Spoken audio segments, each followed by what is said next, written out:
A couple of institutions, including the University of Ghana and the KNUST, represented by Professor Francis Emerson up here, have been undertaking some research project aimed at understanding the political and socio-technical drivers of renewable energy in Ghana and Tanzania. And during much of this project, we held workshops more or less on annual basis where we shared ideas, presented our findings, refined our thinking.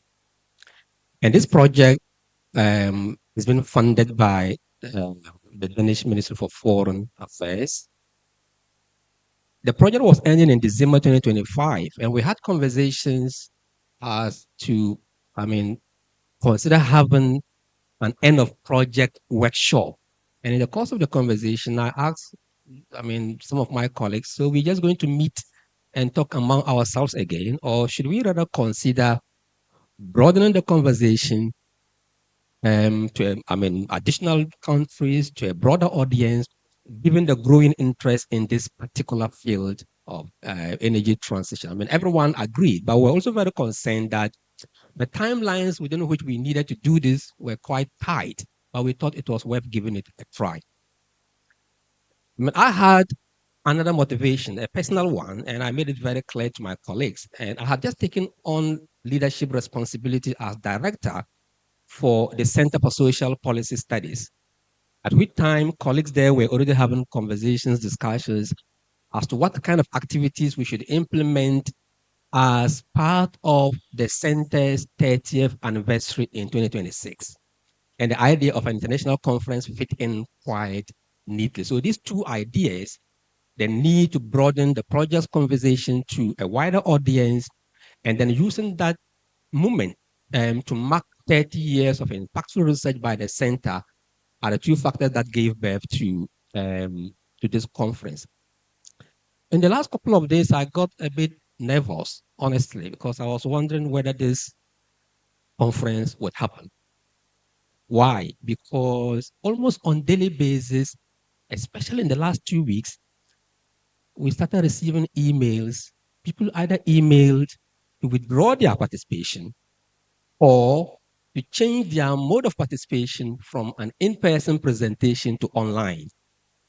And the reasons varied, but largely had to do with funding constraints and to a significant extent, the ongoing crisis in the Middle East. We had colleagues who were coming from Saudi Arabia, Qatar, and so on, who aren't here with us simply because their institutions will just not allow them to travel. So it got to a point that we were wondering whether we might end up having an empty room today. But looking around this morning, we are so pleased that a vast majority of you managed to make it, and we are happy that you are here with us today. Let me also take this moment to acknowledge Oxfam. Partly because there are many of us who are here because of the additional funding that they provided us, which enable us to support the travel and accommodation of a good number of early career academics who probably wouldn't have been with us without that additional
intergenerational knowledge exchange, learning, and so on. Learning across very different generations.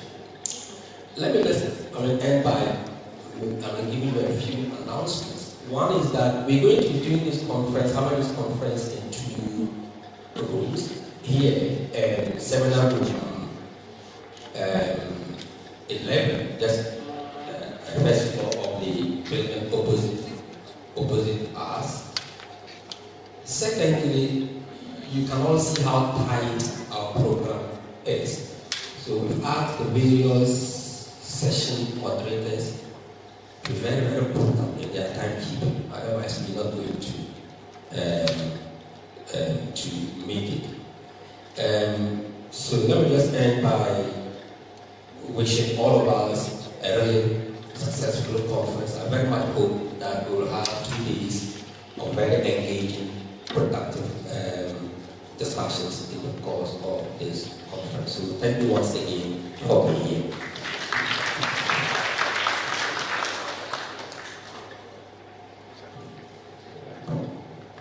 We're grateful to the director of our center, Professor Abdul Ghaffar Abdullah, for welcoming us and convening this particular international conference. Let's put our hands together and welcome him also, giving us as welcomed us. Now we want to invite the keynote speaker to join us upstage.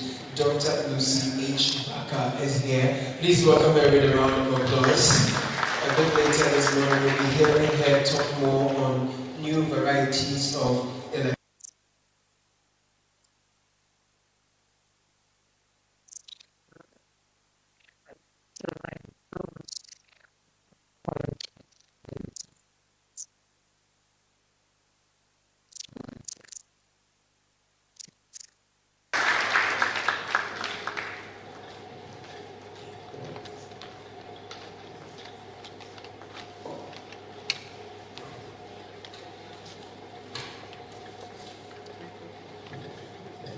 Thank you very much, Mr. Distinguished MC. So distinguished scholars, policymakers, and practitioners, Your Excellency, Jacob Lenov, the Senator to Ghana, the advisor to the Minister, Mr. Ishmael Baka, Keynote speaker, my distinguished learned friends from political economy thematic area, colleagues, partners, students, ladies and gentlemen, media present. Good morning to you all, and you are welcome to the University of Ghana. And unfortunately,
The growing global demand for critical minerals like lithium, cobalt, bauxite presents real opportunities, but also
Good morning.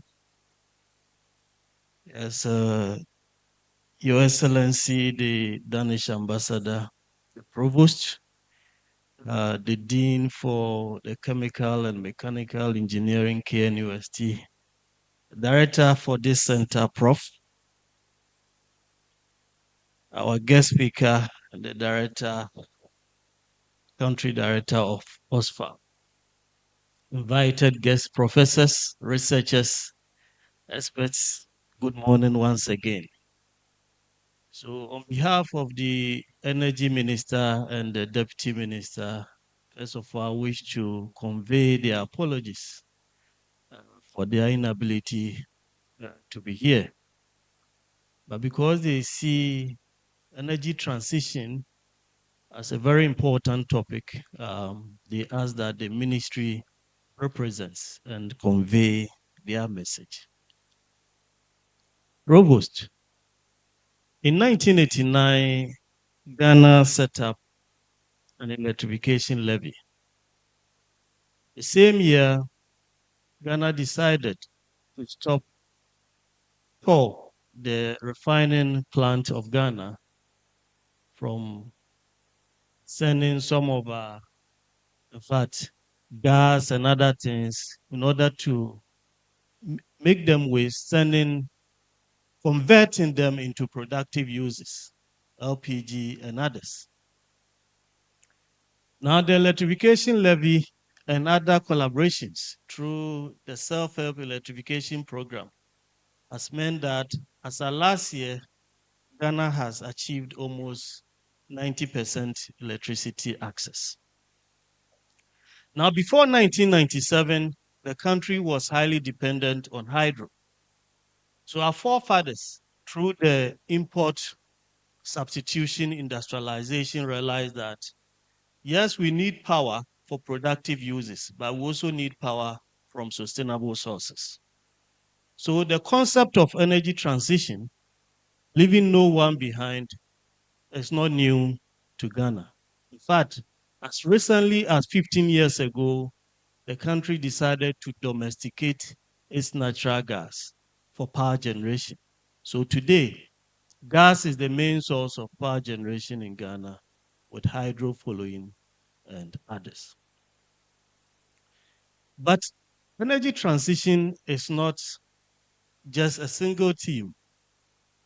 It is multidimensional that requires multi-stakeholder approach. And that is why the ministry is very interested in this conference.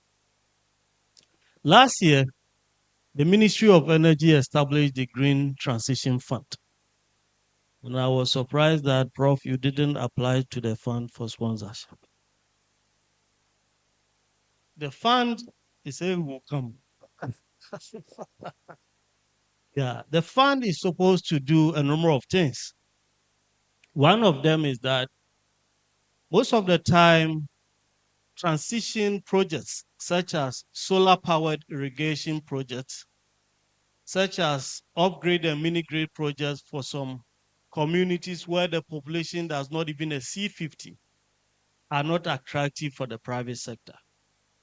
So government wants to use this fund so that we support these communities, connect them to mini-grids, provide solar-powered irrigation projects, and other initiatives to ensure that we don't leave anyone behind. In terms of clean cooking, it is sad that whilst the access rate to electricity is about 90%, access rate to clean cooking is less than 50%. Again, government is working with the Energy Commission and other partners to ensure that by 2030, we cross the 50% mark. So government is implementing a number of reforms. And in fact, in order to show some commitment, the ministry's name has changed from the Ministry of Energy and Petroleum to Ministry of Energy and Green Transition. I told you, club. So I want to thank you on behalf of the minister and the deputy minister for this invitation. We'll sit, take notes, and learn. And it is our expectation that by the end of the 2 days, we'll get ideas, policy ideas, that will help us fast track our energy transition journey and ensure that we don't leave anyone behind. We achieve transition that has both environmental and economic benefits. A transition that will be sustainable and a transition that will fit Ghana's culture and context. Thank you very much. Thank you so much, Dr. Ishmael Aka. Indeed, one of Ghana's brightest minds on the topic of energy. We are really privileged that you're here, Senior Technical Advisor to the Ministry of Energy and Green Transition. And Doc, you can be sure that the center will come for the sponsorship. So you've not closed the door yet. So, Prof, I'll go with you. Okay, go together. And when we are successful, we'll come and report to you about progress of our work. All right. So, Doc said a number of things that I thought we would clap when he mentioned them, but I also thought that maybe academics don't clap like that. They don't clap too often, but you can imagine this is a long day. If you are not clapping, we might be sleeping at some point. So please, let's be involved. Let's be engaging. Let's put our hands together for our speakers so far. Let me see whether you are here or not. It's not bad. It's not bad. Everyone is still present. That's okay. So I need your full attention because in the next couple of minutes, say 45, 60? Or yeah, minutes. We're going to have a very in-depth conversation on the new varieties of electricity capital and the political economy of the energy transition. For a lot of us, it will be a learning curve. For many of us, it will be discussions that you're familiar with. In all ways, is a great way to connect and learn. So I'd like to invite our keynote speaker, Dr. Lucy H. Baker, as she takes us through this particular topic. Let's put our hands together and please welcome her with a resounding round of applause. Thank you so much. Thank you very much. First of all, I'd just like to say thank you so much to the organisers, to Abdul Ghafaru and Rasmus and Michael and the team for having me here and getting me here and picking me up from the airport and all the rest. And thank you also to the funders for helping this conference to happen. It's a massive privilege to be giving this talk, especially amongst a room full of esteemed and expert researchers and academics and a lot of people whose work has really influenced my thinking and has fed into a lot of the things that I've been looking at. So yeah, I'm very humbled. But first of all, I need to start with an explanation about the title. When Abdul Ghafaru and Rasmus got in touch with me some weeks ago and said, what's the title of your keynote speech? I had grand ambitions about exploring electricity capital in its many, many forms. And then after some consideration, I realised that was a little bit ambitious. So I'm focusing more specifically on the off-grid sector, off-grid solar, which I would argue is forming a new frontier of electricity capital. So to start off with, just a bit of an outline of my talk. I will, in less depth, talk about new varieties of electricity capital, and particularly in the renewable energy sector, and then exploring energy access or off-grid solar as one of these new sites of electricity capital.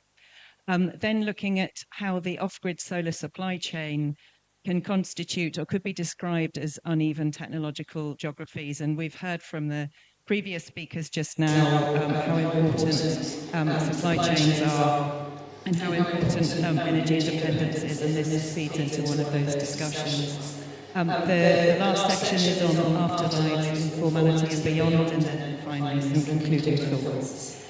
So just to start with how I'm defining electricity capital. So this won't be news to most of you. We're apparently moving into an age of electricity. According to the IEA, the world is moving at speed into the age of electricity. Electrification is seen as one of the key ways to achieve decarbonisation and to achieve the energy transition, however that term is so defined. There's also a rise in electricity demand from emerging economies, and within this, an evolution of electricity at multiple scales, from the large-scale independent power producers of enormous wind and solar PV plants to off-grid solar, which is what I'll be saying more about in this talk.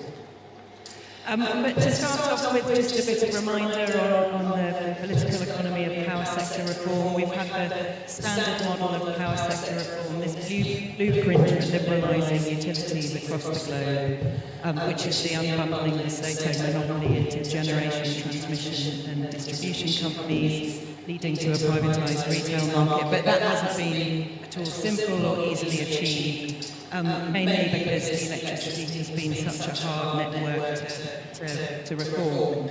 So, and beyond that, this previous dichotomy between state market, whether the electricity sector should be governed by a state or a market, we're moving beyond that into competition and coexistence between different scales and configurations of centralised and decentralised electricity. And even the IEA as well, back in 2016, was saying that decarbonising the electricity system means that we have to look beyond the usual and simplistic alternative between free markets and utility regulation. And what we're seeing instead is a shift from centralisation to decentralisation, but also from public capital to private capital, and the growing role of digitisation in the decarbonisation process. And this is where electricity capital comes in. The way I'm looking at it, and I'm drawing from a number of economic geographers and political economists on this, is it's one way to think about the political economy of the energy transition. There's many ways to think about the political economy of the energy transition and the inequalities within that. And electricity capital is kind of one way within that. And it can be seen as a socio-technical system, where electricity is a socio-technical system, finance is a set of economic, social and political relationships. And it's these relationships through which electricity provision is transformed into a site of capital accumulation. And one thing that is very clear, if you look at the way that renewable electricity has evolved over the last couple of decades, is that finance capitalism is starting to play an increasing role within that. So thinking in terms of electricity capital is a good way of, or is one way of understanding how financial innovation is taking place in parallel with technological innovation, and through this, electricity is becoming a cash flow and a financial asset. And this is a very simplified way of kind of looking at the various scales of electricity capital, particularly from the renewable electricity sector.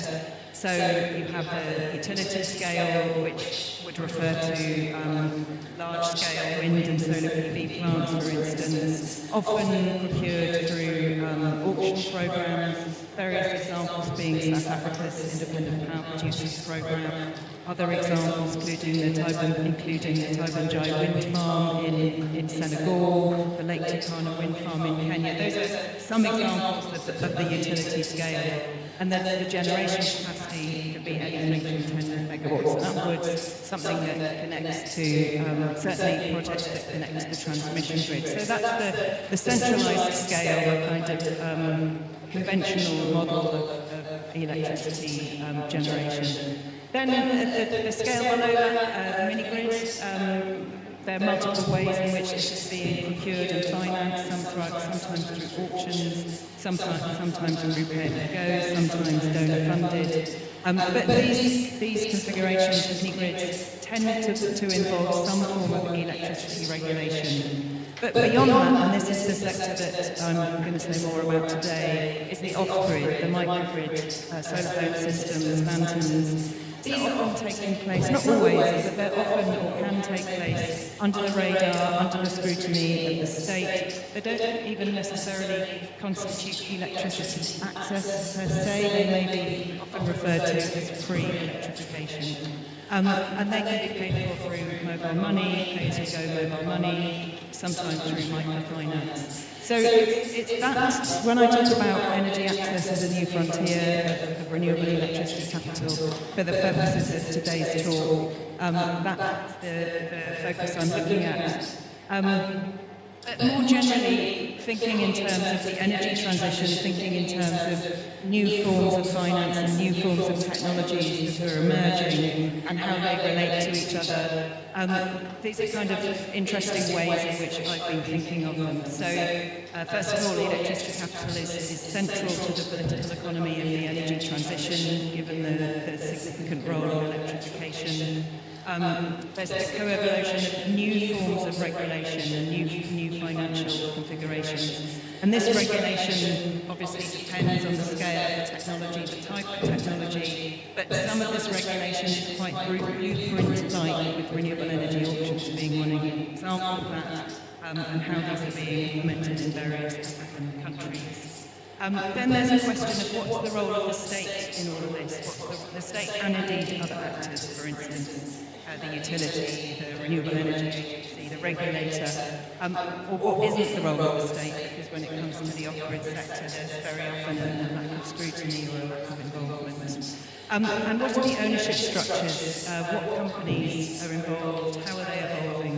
One of the things that I've seen in the various research that I've done, particularly in relation to Senegal and South Africa, but more generally, is the evolution of new monopolies taking place. Also the evolution of new supply chains, and in particular waste as a new sub-site. Now that we're getting to the stage that many larger projects can have a roughly 20-year lifespan, but smaller off-grid solar may only last for about 5 years. So waste is really emerging as a new sub-site within this.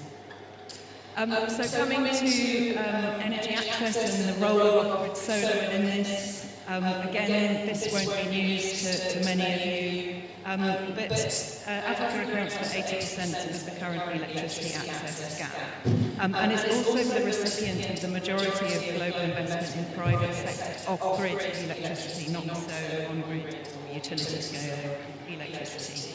And off-grid solar PV is seen as the least cost technological solution to realise SDG 7, often referred to as pre-electrification rather than actual electrification. And alongside this, and one of the things that has enabled the rollout of off-grid solar PV is that of the mobile telephone market. The continent has the fastest growing mobile telephone market, and that has been key in enabling mobile money and similarly enabling payment of solar home systems.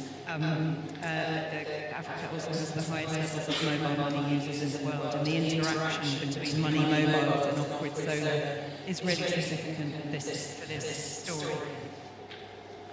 As many of you will know, so I'm not going to say too much on this, but the most distributed off-grid solar PV project is either a solar home system between tiers 1 and 3, or a solar lamp. And solar home systems have been seen as key to the realisation of universal access to low carbon, affordable, reliable and modern energy services by 2030. And the industry, particularly in its early days, really picked up on that. There was a very strong discursive industrial or sectoral discourse around the role that solar home systems could play in SDG 7. But while solar home systems can and are part of rural electrification policies, so Kenya is one example of that, they're often taking place under the radar, they're often unregulated, they're not necessarily considered in any electricity supply as such because they're not being connected to the grid.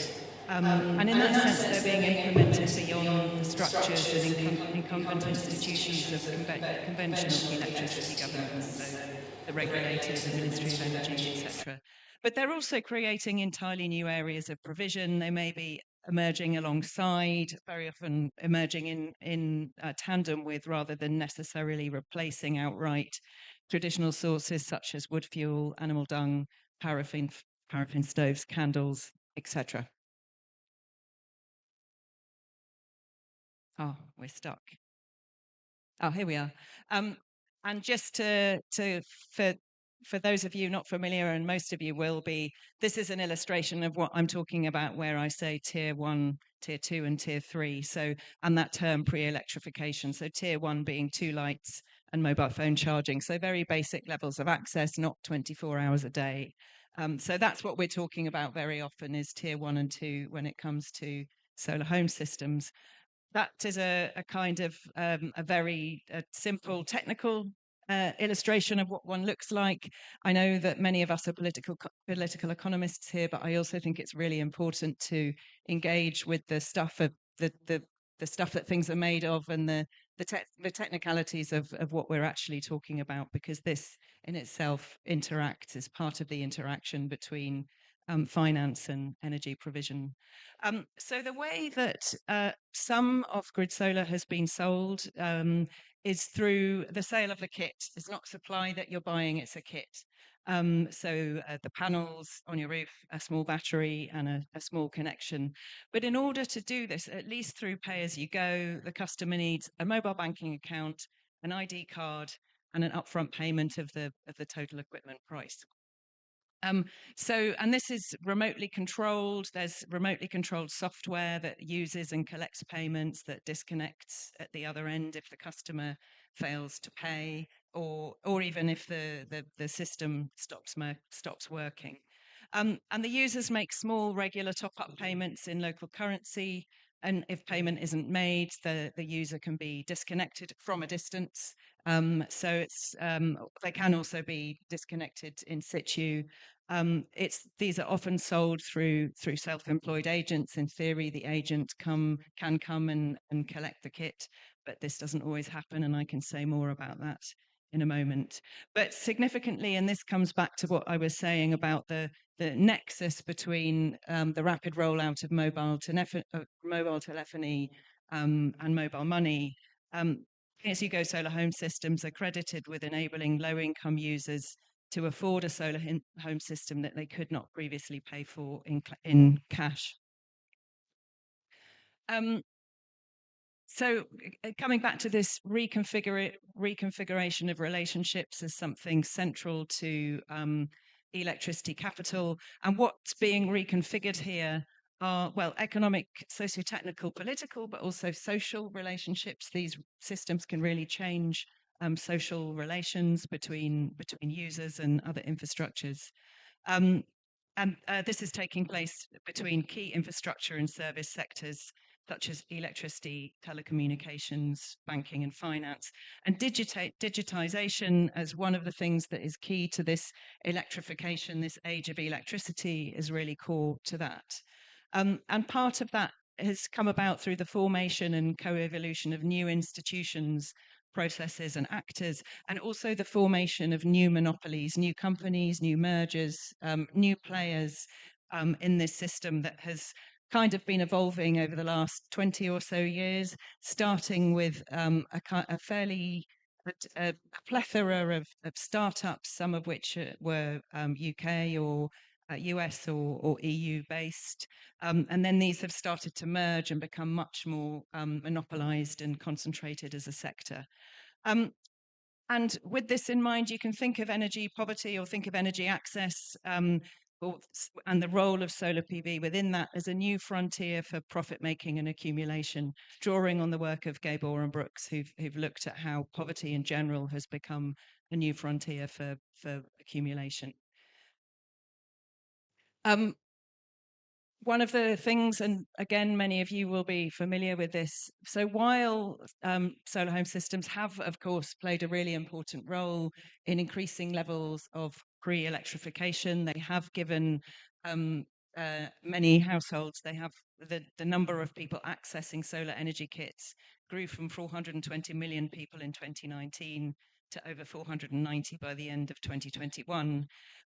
Many pay-as-you-go solar home systems are not affordable for households at the bottom of the energy pyramid. So the original discourse of the industry is this is something that can very quickly achieve SDG 7 hasn't played out in the way that it was predicted. And even Bloomberg, a fairly mainstream source of financial journalism in 2022, so already a number of years ago, said, although pay-as-you-go can make a difference to middle-class homeowners and small businesses that don't want to depend on an unreliable power grid, it hasn't succeeded in bringing electricity to the poor on a massive scale. And ESMAP, the industry association that writes about this on a fairly regular basis, has also said for a lot of for low-income households, being able to afford pay-as-you-go solar home systems is a huge challenge and a real stretch. And so as a result, and a number of other people have documented this, but it's been a challenge for the industry to balance the dual bottom lines of profit and social impact. And this has led to a social impact credit trap. It's also seen with this realization of an industry that is trying to basically make profit and make money.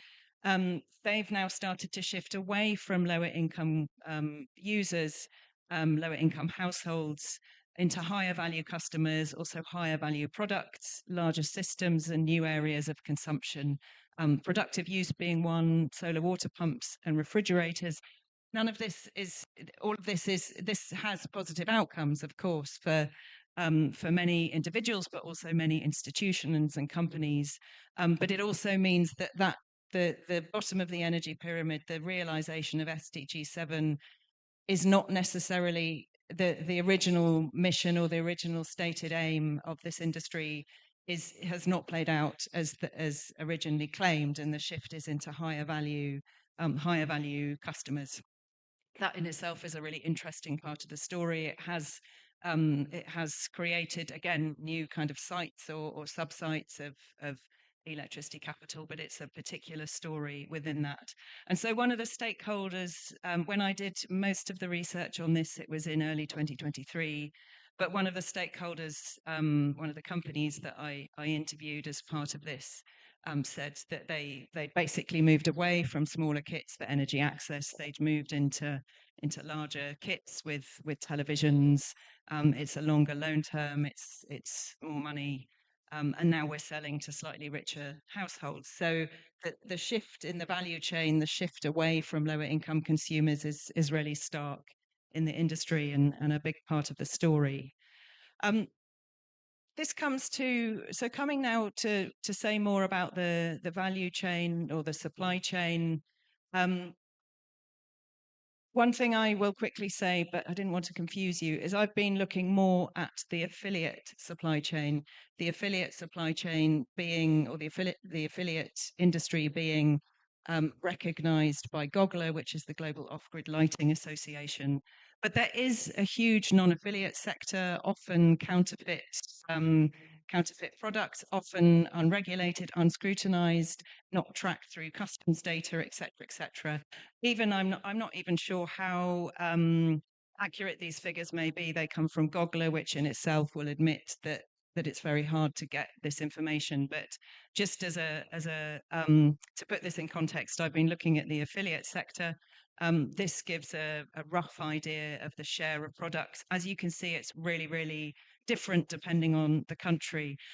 The other thing I should have said or would say as well, and again, as many of you will know, is that the pay-as-you-go solar home system industry started off in East Africa, particularly Kenya and Rwanda and Uganda, and it's now shifting further into West Africa. From about 2016, it started to shift westwards, hence the research that I have been doing in Senegal.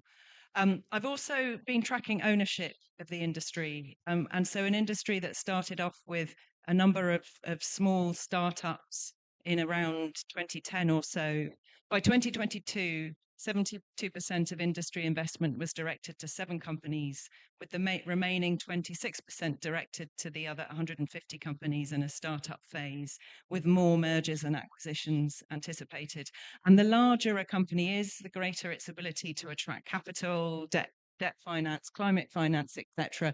And if you unpack the shareholdings and you unpack the investments in this country, in these companies, that's very definitely the case. I'm sure that you'll recognise a number of these companies up there. And that was from 2022. But we've gone from the big six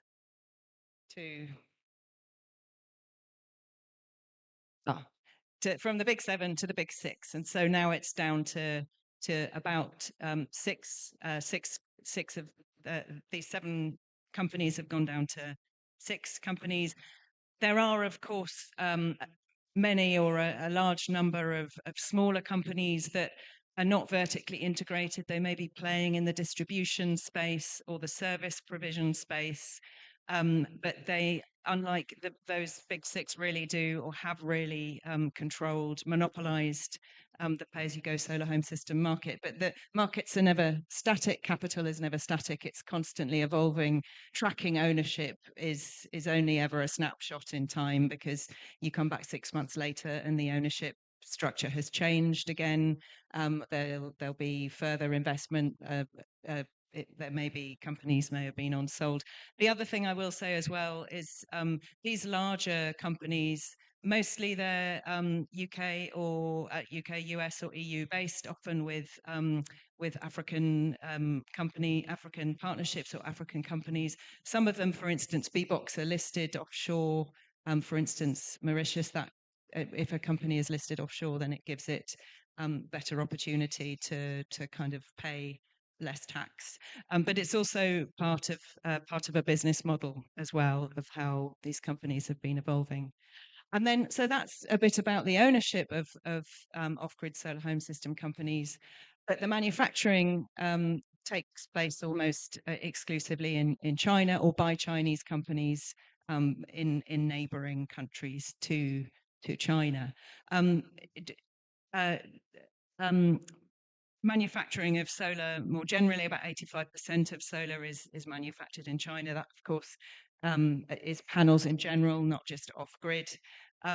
So when you're thinking about the manufacturing and the value that goes to the recipient country, most of the kits are imported. I'd also say something about the international verification system, because this makes local design and manufacturing very challenging. There has been the supply chain until now, at least, although I believe this may be starting to change a little bit, but the supply chain has been shaped by a global verification system, with the World Bank's IFC Lighting Africa program playing a really important part within that, the Lighting Global Quality Standards, Verasol, which plays a big role in ensuring that the equipment is verified.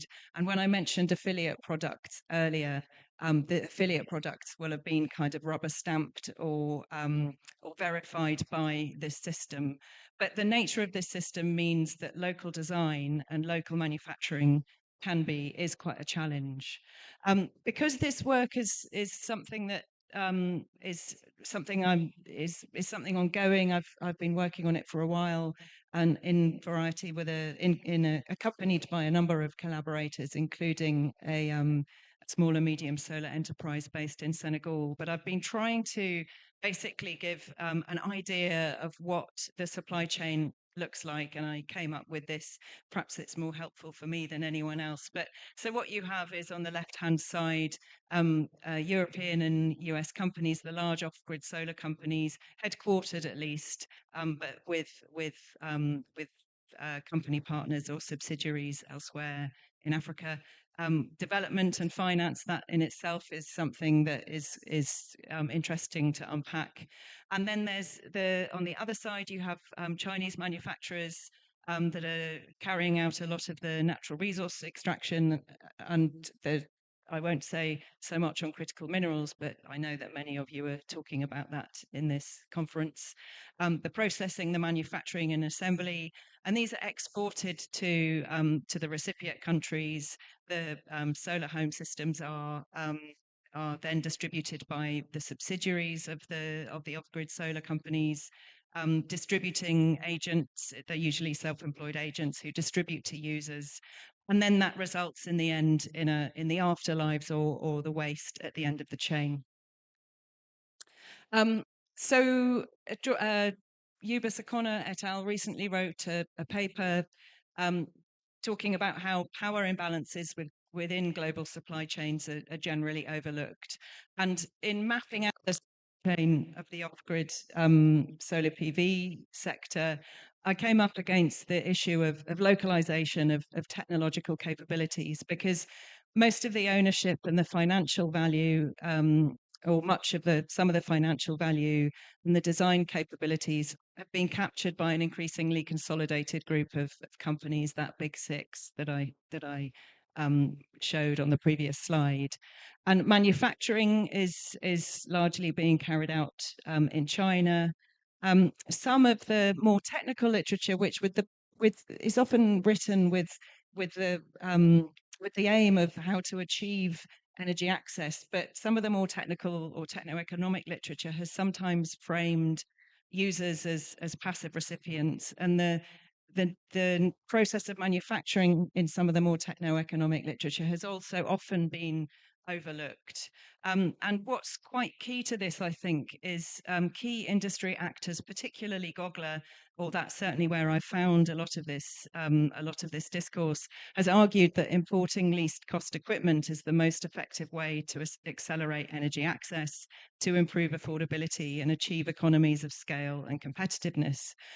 The argument being on that basis is that manufacturing wouldn't create significant employment. It would increase the cost of local products. Local products wouldn't be able to compete with imports. And so on this logic, then Gogler advocated for the removal of VAT and import tariffs on imported solar PV modules.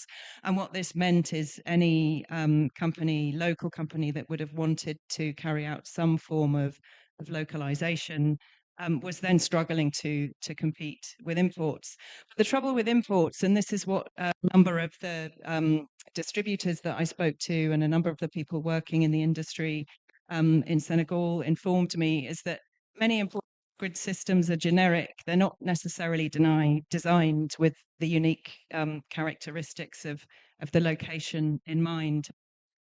Also, products made by different manufacturers are limited. They're non-existent. Companies aren't necessarily required to provide repair instructions or spare parts. Spare parts can be very hard to source locally. The designs may be tamper-proof. And as one person who I spoke to told me, if you open up the product and start tampering it, maybe you want to fix it, even if it's just tinkering, then you void the warranty. As they also told me, lithium and lead-ion batteries don't sit well in storage. In different contexts in Africa, it might be hot, it might be humid, it might be dry, and not all products have necessarily been designed with those things in mind.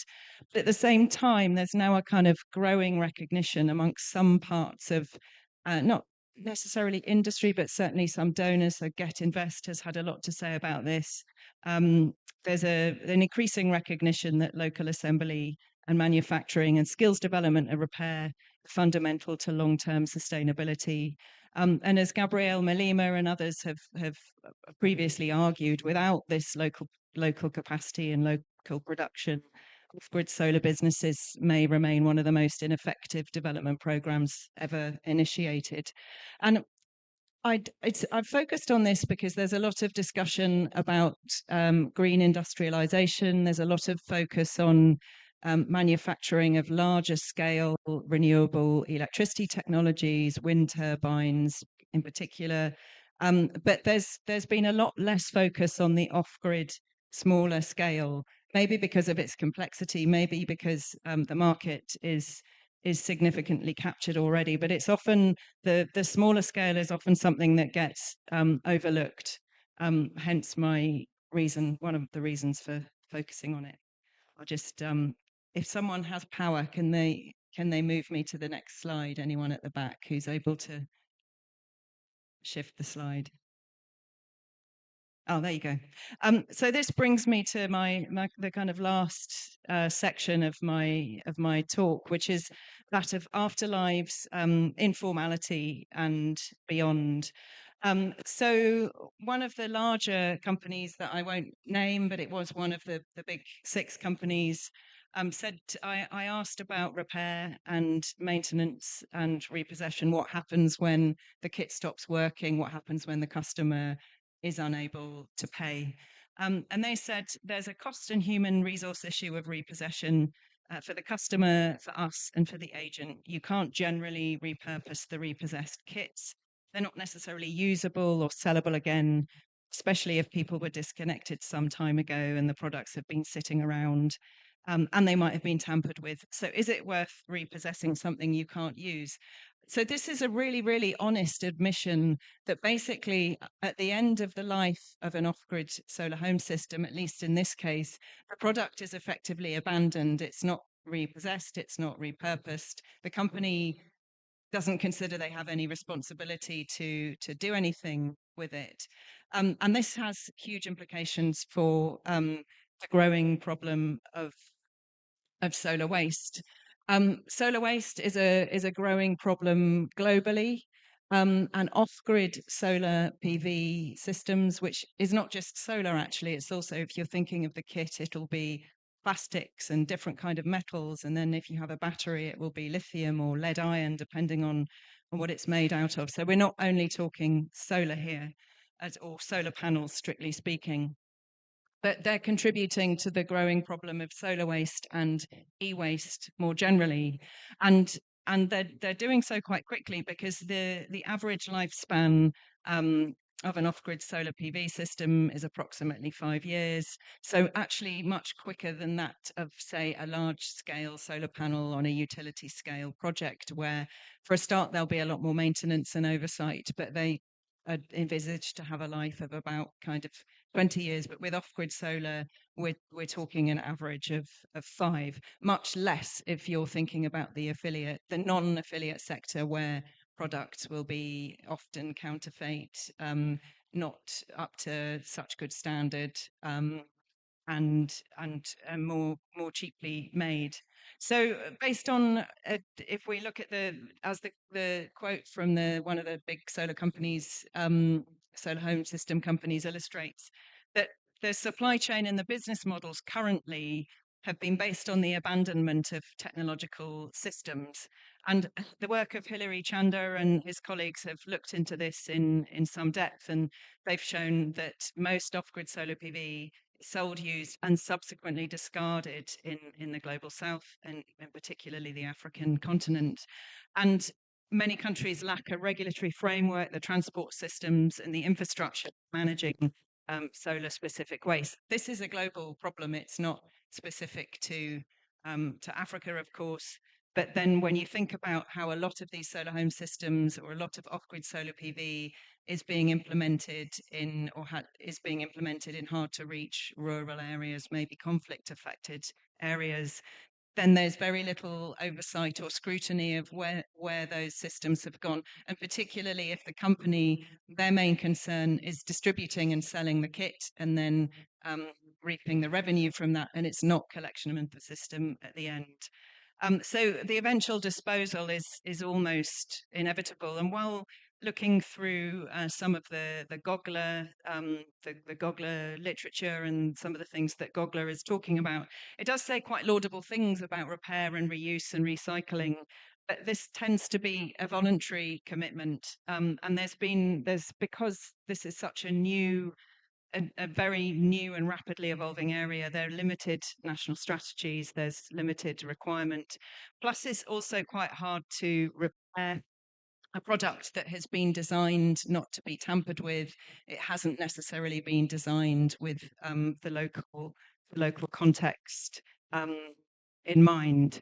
So it is the end of the supply chain, if you like.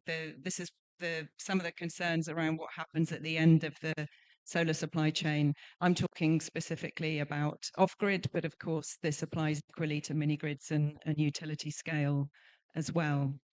And I think this is really important to talk about, because when it comes to discussions around green industrialization is big now. There's There's lots of discussion of it in academia. It's become a big policy priority, but it's often, not always, but it's often focusing on the formal scale. It's looking at formal institutions, formal forms of employment, formal, easy to track sectors. But when you think about the fact that so much employment in Africa is in the informal economy or the popular economy, depending on this, by the way, is work that I've only recently started to move into. I know many of you here are probably much more versed in it than me, so perhaps we can have a discussion after this. But when you're thinking about the role of how significant the popular economy is in Africa, but it's not being theorized, or it's not, well, theorized in an academic sense, but examined in an empirical sense when it comes to discussions on the energy transition, even also within, if you're looking at, say, electricity capital, quite a lot of that so far has also focused on the utility scale.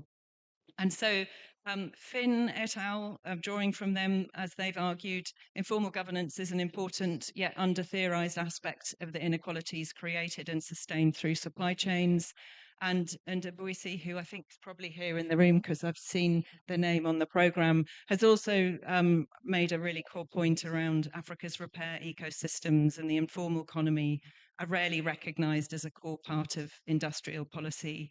And one of the things that I think is quite clear is when it comes to the repair or the reuse or the kind of tinkering around with off-grid solar systems, indeed, whether they're the kind of formal, recognized, verified affiliate products, or whether they may be non-affiliate products that are counterfeit and have kind of slipped in under the radar and not necessarily tracked through customs and trade, etc.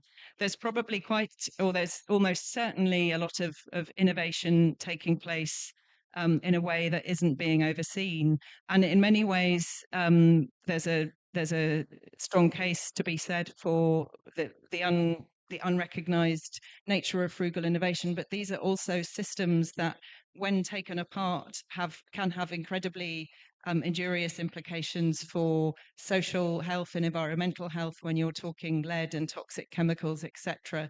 And in the absence of any formal training, of R&D, of even a kind of like a guidebook, a instruction booklet, the nature of this informal innovation could end up being very damaging to the people involved in the environment.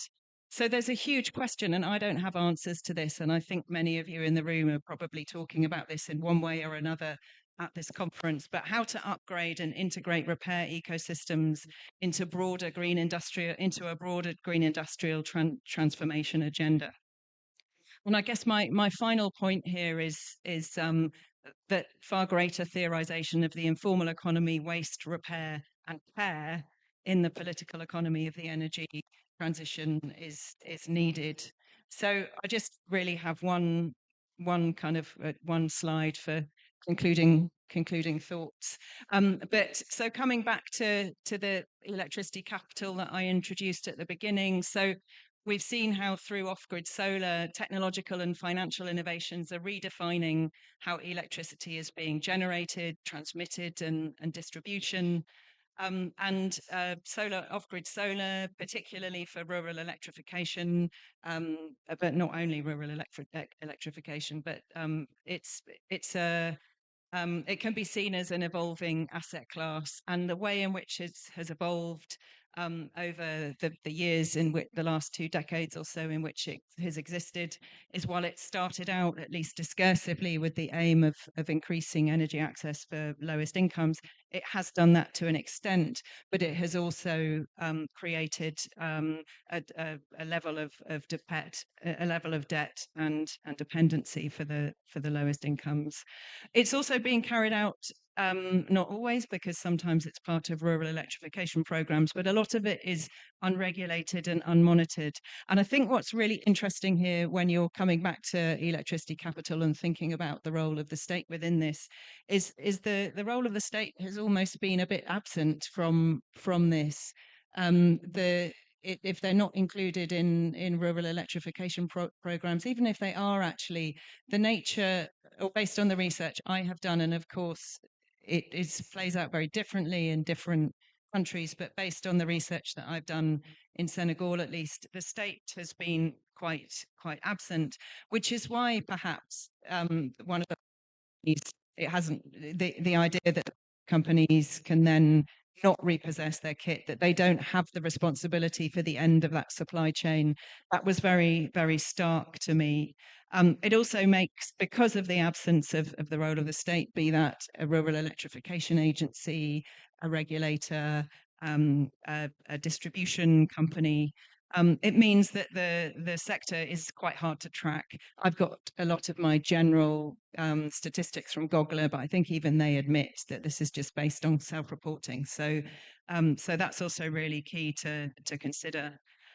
So in the off-grid solar sector, the supply chain, the nature of this configuration of electricity capital has been based on an import, distribute, and dispose model. It's given limited or little priority for jobs, for repair, and local innovation may be happening, but it's possibly unsafe. So ending here on this point, because I'm hoping that we can hear from others in the room now, but I would argue that a far greater theoretical and empirical explanation of the informal economy, waste, repair and care in the political economy of the energy transition is needed. And I think this also has methodological implications as well. So there's one at the kind of elite level, there's the tracking of ownership, the tracking of the flows of finance, the companies, the mergers, etc. But looking then at the end of the supply chain, I think that has a big call for more ethnographic and more grounded and granular types of research in this sector. So thank you so much for listening. Thank you again for asking me to come. And I'm really looking forward to hearing about everyone's research. I think it will be a great conference.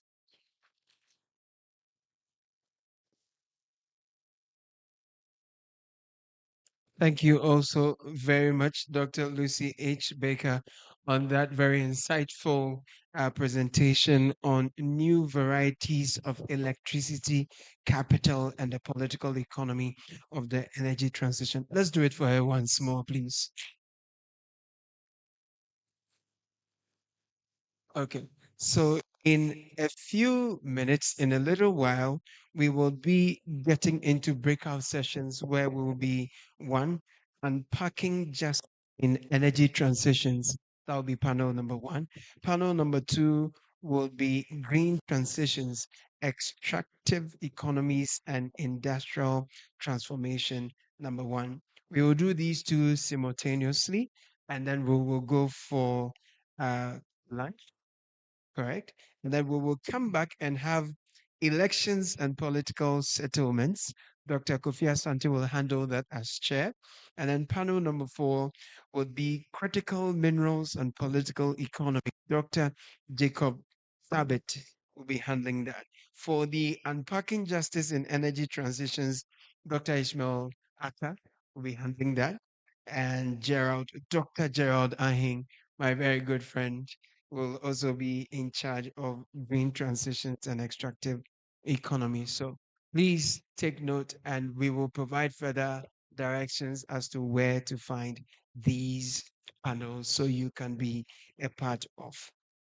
However, before we start that panel discussion, we'll take a quick group photo, conference group photo. Thereafter, there'll be coffee break. I think you will like that idea. Please, do you like the coffee break idea? Some are nodding, others don't want to say, but we all like it. It's a unanimous decision. So we'd like to invite our, please, our cinematographers, can you give us some direction? Should our panelists be on the stage or we all come down, rest of us come around them? Any ideas? Somebody? I'm sorry. Questions? Oh, you have some questions. Prof, can we take some questions now? So, okay, sure. We can take some two questions. So please come forward. Anyone else has a question, please come forward.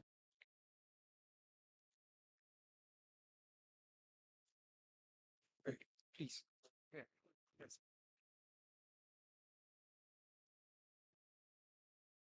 Morning. Good morning. Oh, that's better. Thank you very much.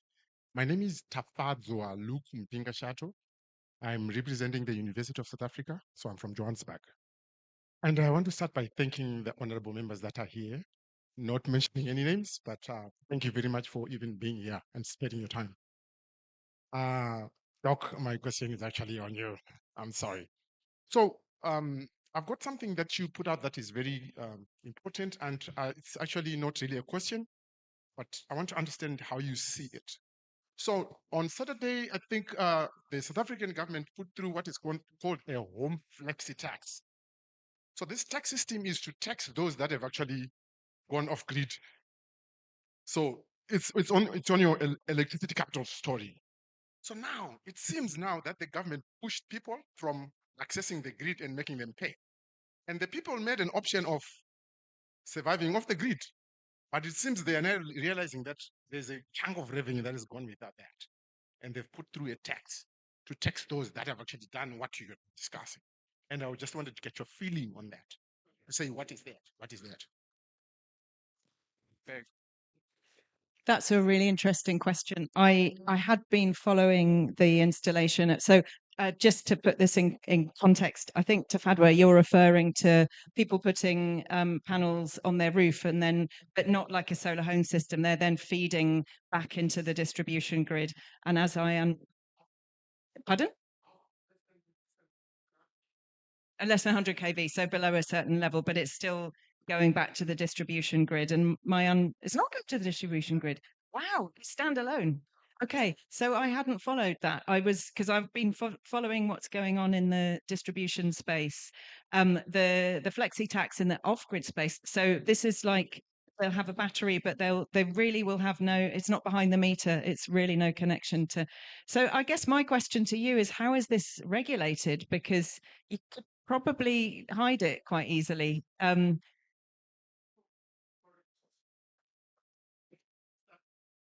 Ah, okay. Yeah.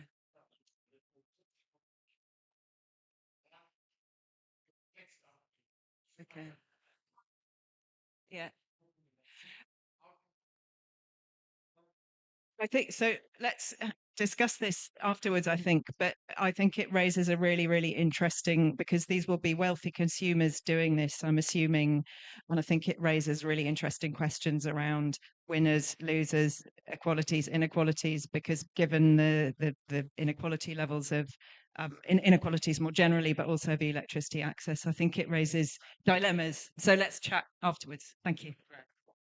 Thank you very much. There'll be more time for further engagement. So when we're done, the media is also here. They would like to interact with some of our um, experts we have here. But this session is officially closed. Thank you for your participation. Please put your hands together for yourselves. I would like to invite our distinguished members on the high table to join us to my left through this door for the photograph session. The rest of us will join same. We'll just humbly invite that Your Excellency, the High Commissioner, and Provost, Technical Advisor, Oxfam, Country Director, our keynote address speaker, Director of the Center, please take the lead. And then with the rest of us will join you for the photo session. When we are done, the chocolate break or coffee break, however you like it, will follow right away, and that will last for just about 20 minutes, and we'll reconvene very quickly to get into the breakout sessions on unpacking justice in energy transitions, as well as green transitions, extractive economies, and industrial transformations. One. Great. So we will do well to follow our dignitaries as they take the lead for the photo sessions. Thank you. The opening session is closed. We will be back in 20 minutes after coffee break. So I'll see you. Okay. Let's all rise, please. We are going to the left for the photo session, and that follows coffee. Thank you. Let's all rise and use the left door, the door to my left, to your side on the right. and we'll take some photos, we'll grab some coffee, we'll get back into some more work. Thank you.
Okay, sure. Yeah, given that we have now less than an hour, maybe we can start with the in-person presentation. Hopefully the online folks get connected soon, and we get on it. So we start with Gideon. Gideon is doing in-person presentation, and maybe you do 15 minutes, 10 to 15 minutes. That's all right. So with a round of applause, let's invite Gideon. Yeah.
All right.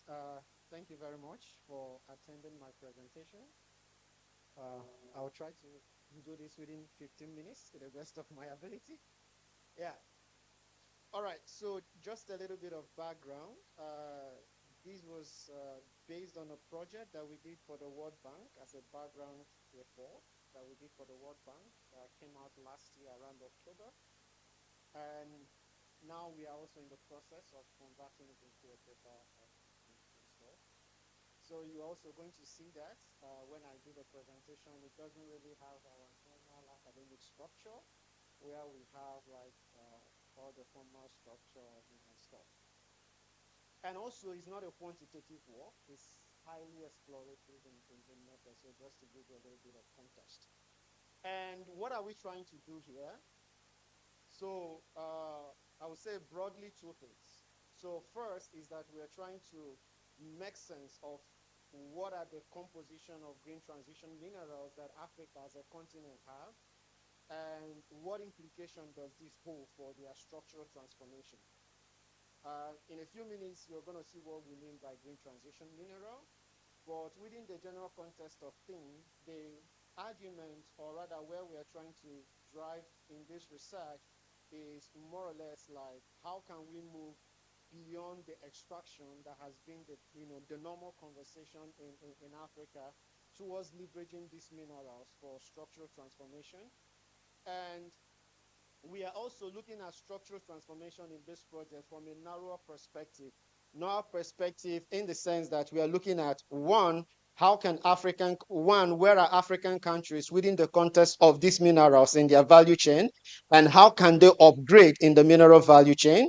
And secondly, those technologies that depends on these minerals as key feedstock, where are African countries and how can they also integrate into those? So in other words, we are looking at structural transformation from the perspective of functional upgrading within the mineral value chain, and also integrating into those technologies, green technologies, things like the solar, things like the wind turbine, things like green hydrogen that depends on these minerals as feedstocks. Not just from the perspective of adoption, but also from the perspective of local manufacturing, more or less. So can we go to the next slide? And this is how the presentation I have structured it. First, starting with it, setting the scene, and then we start looking into some of the specific things that we intend to do in the paper, the endowment, the geoeconomics of these minerals, and also then the functional and the technology perspective. And then we aim and we end it with a framework that we propose to be the way forward. Okay, so where are we starting from? The whole idea about this is that in recent time, and also as also that was mentioned this morning, the whole idea about green transition is no longer something that is in our mind, it's something that is already happening. So we are seeing installation of renewable energy increasing. We are also seeing a simultaneous increase in investment. So the demands are increasing, the supply are also increasing, and all those things. And what are driving this? Can we go to the next slide? So what are driving this is more or less generally what we call critical minerals. Of course, I know within the literature, we always argue critical mineral from whom, okay? So, but that is not what we are talking about here. But like within the general context of things, we know that there are some minerals that underpin these technologies that we are talking about. Whether we are talking about the solar PV, whether we are talking about the wind turbine, whether we are talking about the hydropower, there are all these minerals that underpin them. And what then we are trying to argue is that these minerals, they more or less like whole opportunities for African countries, because what we are going to see later is that they have an abundance of these minerals. So then the question then becomes how we can leverage these minerals for structural transformation. The next slide. So, and how we are thinking about these opportunities that these minerals hold for African countries is from two perspectives. One is that we know that they already have limited industrialization. So the high-tech industrialization are not really something that we are experiencing within the context of Africa, light manufacturing to an extent. But of course, also we have their energy deficit problems. So more than 600 people in sub-Saharan Africa lack access to electricity.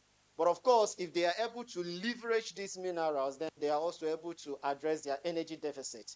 Of course, then this tilts us more towards the whole argument about resource-led industrialization.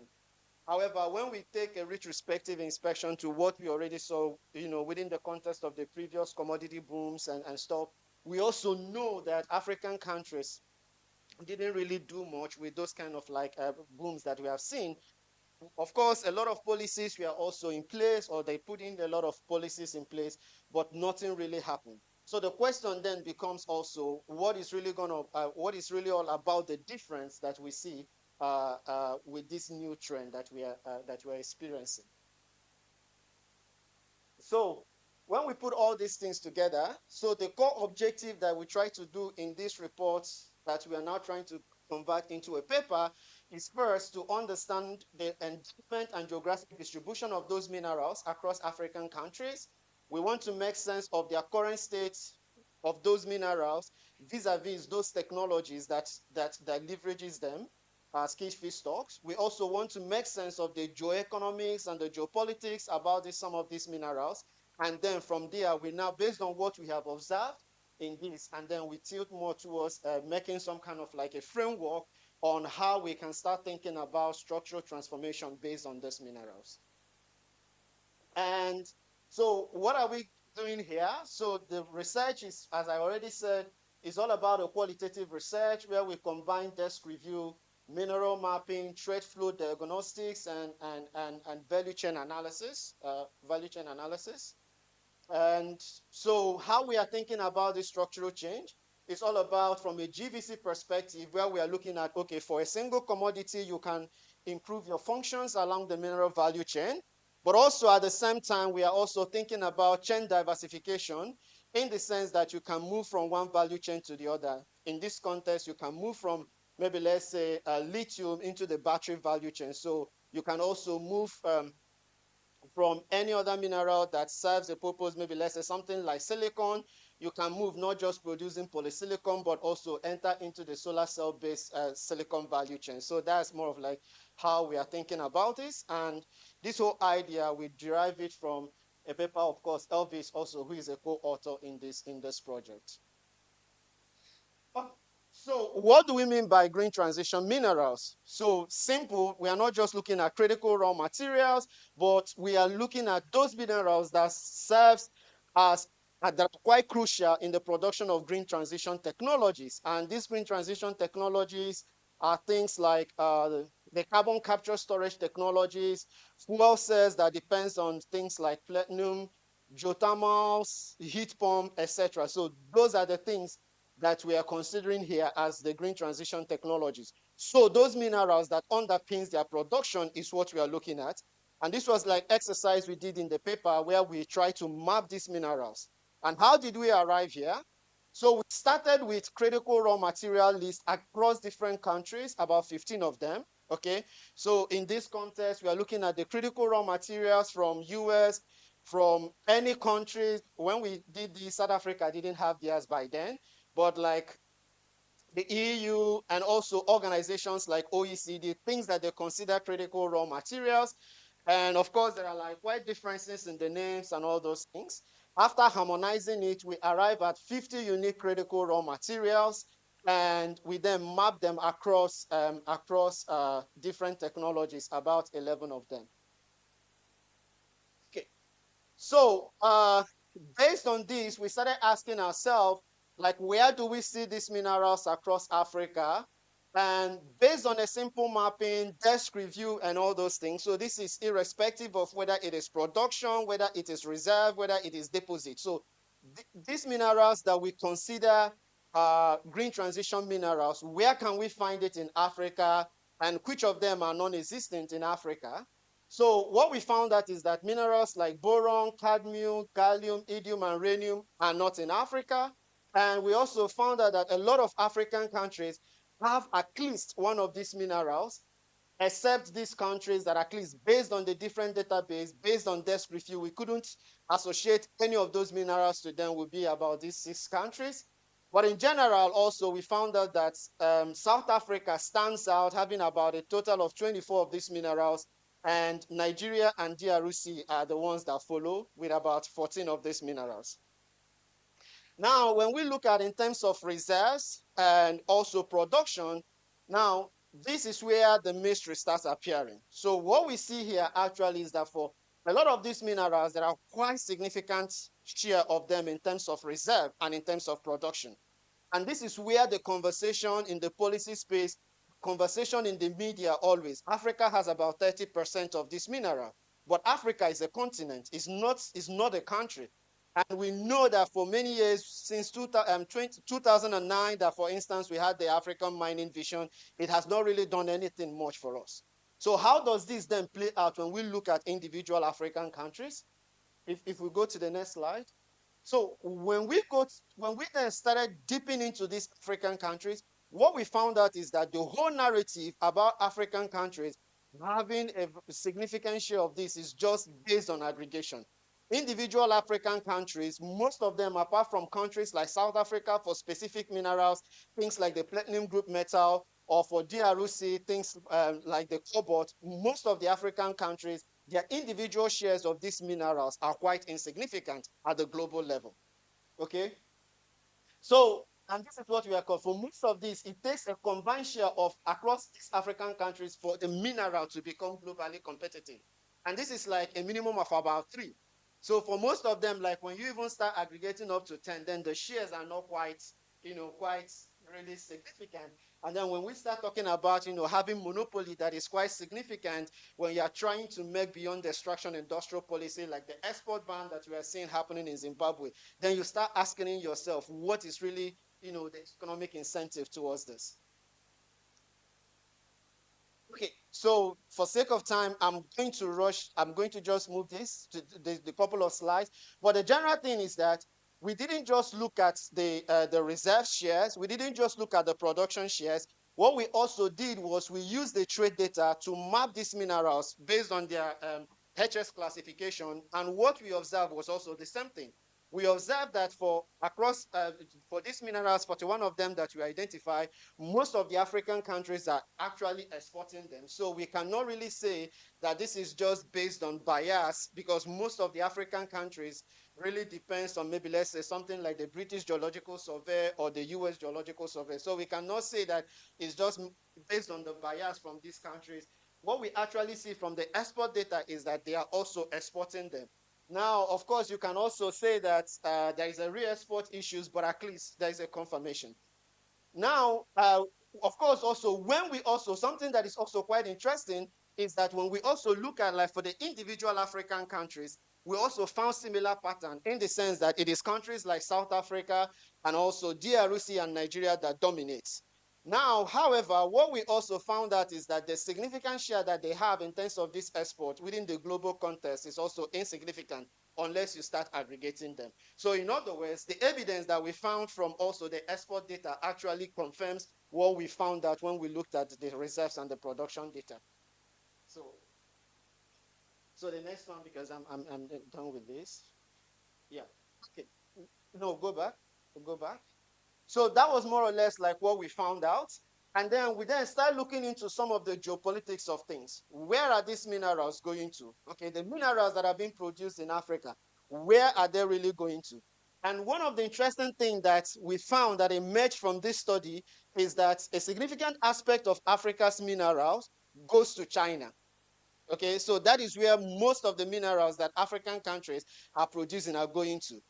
US is quite insignificant in China and in Africa's green transition mineral value chain. So it's mostly that dominated by China, followed by other Asian countries, especially from East Asian countries, Europe. Then before we start talking about US, of course, even within the Europe is specifically countries like Germany that is really dominating. Now we ask the question, if we go to the next slide, we then ask the question that, okay, what is the composition of this mineral export that Africa has that is going to China? Now, the interesting thing that we found out is that, so using the broad economic classification, we differentiated between processed and unprocessed mineral. So what we found out is that most of the minerals that are going from Africa to China are unprocessed minerals, except for things like cobalt, except for things like nickel, that we copper, cobalt, and nickel that we found out that they were, there's some level of processing. However, the results are not here, but in the report also, when we then looked even deeper into some of these minerals that are actually processed, so what we found out actually is that the value addition in these minerals are quite infinitesimal, meaning that actually there is still a further scope, for value addition in this mineral before they leave the shores of Africa. And of course, this is not just peculiar to Africa's green transition mineral. When we look more broadly also within the general minerals that are being exported from African countries, we found out that on average, about 40% of unprocessed minerals from Africa goes to China. Okay. So if we then go to the next slide. So we have been able then to establish that, okay, this is the pattern that we find out in terms of the endowment, in terms of the production. So here, the question then we start asking ourselves also more broadly is, how is African countries performing in terms of the mineral value chain and also in terms of diversifying into the green transition technology value chain? And we are looking at this from the perspective of the functional upgrading and also the technologies themselves. Okay, so generally what we found out is that, okay, there are some processing of minerals happening in African countries. However, these opportunities or whatever are quite scattered. Most of them are just concentrated at the initial stage of value addition.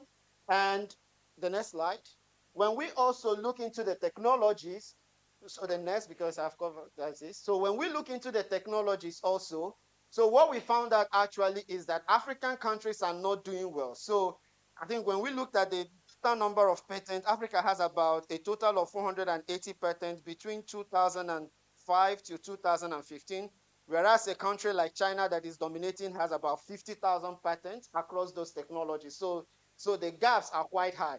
However, what we also see is that there are actually some hubs that is emerging in Africa, and that is basically South Africa, Tunisia, and Morocco. So the few patents that we see is highly concentrated on these three African countries. So let's go because I've covered this.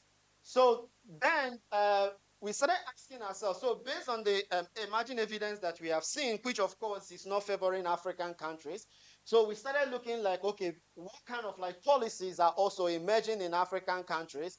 And this leads us into what we call the Green Value Capture Initiative, a concept that we developed in the project. So what we found out is that actually also recently, a lot of African countries have been issuing out different policies. One of them is like what you see Zimbabwe trying to do. And that is basically what we termed local beneficiation, whereby they are trying to ensure that they gain more value from their minerals.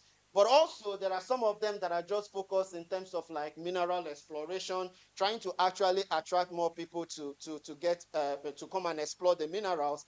And of course, also issues about resource nationalism and that. And one of the ones that also emerges is green partnership, whereby we see them trying to partner with a lot of foreign countries and all those things to, develop some of this value chain. But one thing that stood out from the project is that most of these initiatives are based on individual basis. And then this leads us to, maybe we just go to the last slides and then I wrap up just to the last framework. So based on this, we started asking ourselves, because one is that we know that the competitiveness of African countries are based on, aggregate. It's not on individual level basis. We have seen that on the based on the statistics that we have looked at. A lot of the African countries, they don't really have globally significant globally production shares and all those things. And we have also seen from history that most of the African countries that have tried to enter into unilateral, bilateral agreement in terms of driving resource-led industrialization has not really achieved that. So we then started arguing, please, can you go to the previous one before this? No, to the previous one before this. Yeah. So based on this, we then started arguing that if African countries continue to do this, to approach some of these policies on individual basis, trying to negotiate for a better value capture, they are not really going to achieve anything quite significant, because where their competitiveness lies is actually at the aggregate level and not at the individual level. Also, another thing also is that they also don't have the financial capacity to do all there is in terms of like developing complex technology value chain. And also some of their needs are quite regional. So the electricity, for instance, problem is a regional problem, not just a country-wide problem. So if you then want to start talking about addressing your energy deficit, achieving industrialization, we should start thinking about regional industrialization and not just individual country industrialization. And this is more or less like what led us into this framework that we call the Green Transition Mineral-Led Developmental Regionalism Framework. It's nothing other than, don't just think about trade, don't just think about trade diversification. Think about how you can leverage your green transition mineral, build them into regional value chain that addresses your immediate needs, more or less. And of course, there are a lot of other parameters within there that we identified that they should be thinking about when they are thinking about this regional industrialization strategy. And lastly, and lastly, exactly, no, no. Yeah.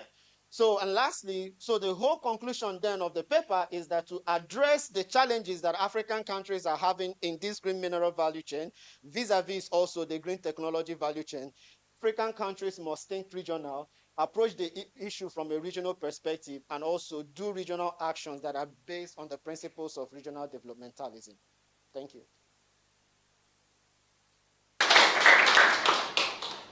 Thank you very much, Gideon. Really, do we have the online fixed now? Yeah. Can you hear us online? Can you hear us? Okay, I'm sure the microphone is.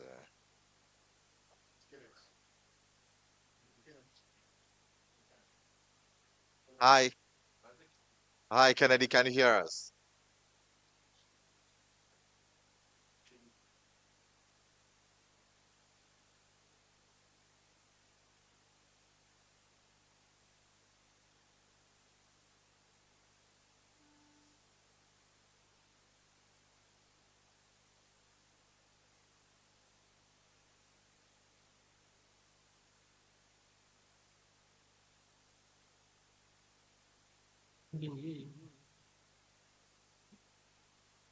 Okay. So, I mean, whilst we wait, should we then take some questions for Gideon, if any? So, any questions for Gideon?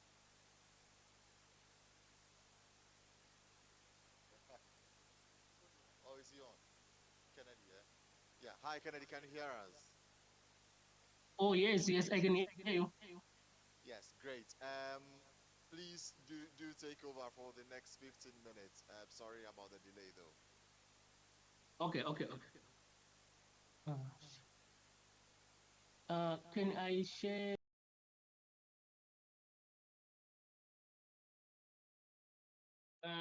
Thank you very much, and good morning and good afternoon, wherever you are.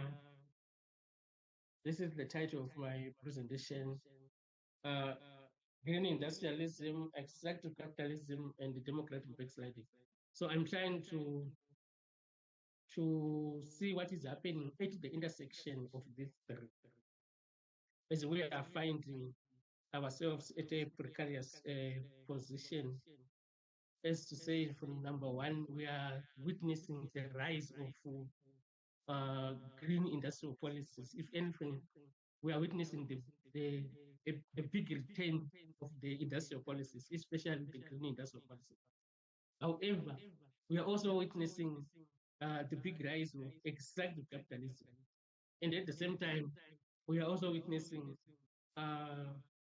the democratic reversals in many countries across the world, vis-a-vis the rise of the global far right, especially with the coming back of Trump. So I just want to use the mega extraction of critical minerals in Africa to try to see what is going on in the continent. So I just need like these questions to say what is happening in the continent. How are we going to frame or look at it? Just transition or just extraction? Who is looking at it as what?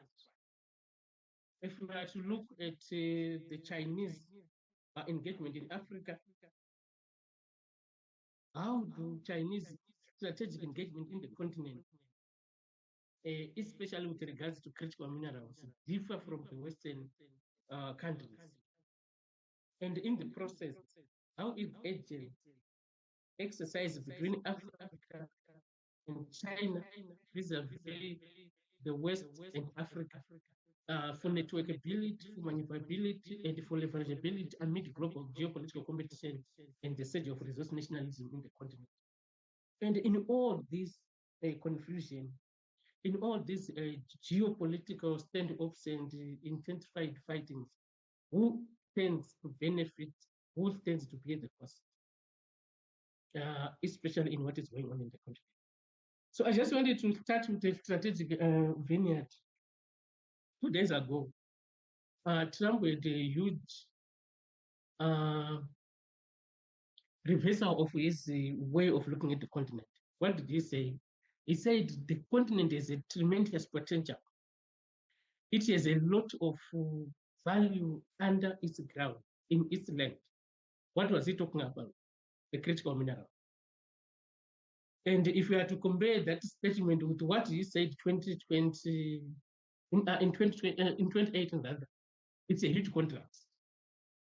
So we know the geopolitical development we are witnessing at the moment are what are driving these kind of statements. And one thing he also said, Africa must unite. I was really shocked to hear that from the West, to say we are told to be united, yet ourselves we are not serious. So if you are to look at the recent critical geopolitical developments in the continent, the US is it's a project vote. It should be February, I think, for what stockpiling the critical minerals in the US. And where are the critical minerals? We all know where they are. More than 30% of them are in the continent, sub-Saharan Africa. If you look at G20 summit in Johannesburg last year, the World Economic Forum last year as well, resourcing tomorrow 2025 in Riyadh, all of them, they overemphasize the vitality of the critical mineral. The like South Africa was temporarily like withdrawn from the G20, of course, with what is going on with the relations with the US. But then South Africa and all the countries in the continent, they signed a landmark duty-free agreement with China. We know what it means, right? And we have seen the US with its new yield deals in the continent. It's not on the rise. That is after the cut of the US funded yield programs, which were funded by the USAID and many other funding models. So what we have seen are also interesting, like I said, to say we have two countries that have openly rejected these bills for one reason: they are closely linked with critical minerals. One of them, Zimbabwe, the other one, Zambia. In the Zimbabwean case, it's very interesting. The country just said, no, we can't, because we can't afford to give another government our yield debt. And also some issues around critical minerals were also raised. But we also have a lot, like now 17 of them have accepted like these deals. So if they are linked with the critical minerals or giving the US the right of first refusal of the critical minerals in the country, what does it mean? We also seen the controversial AGOA was extended by 1 year.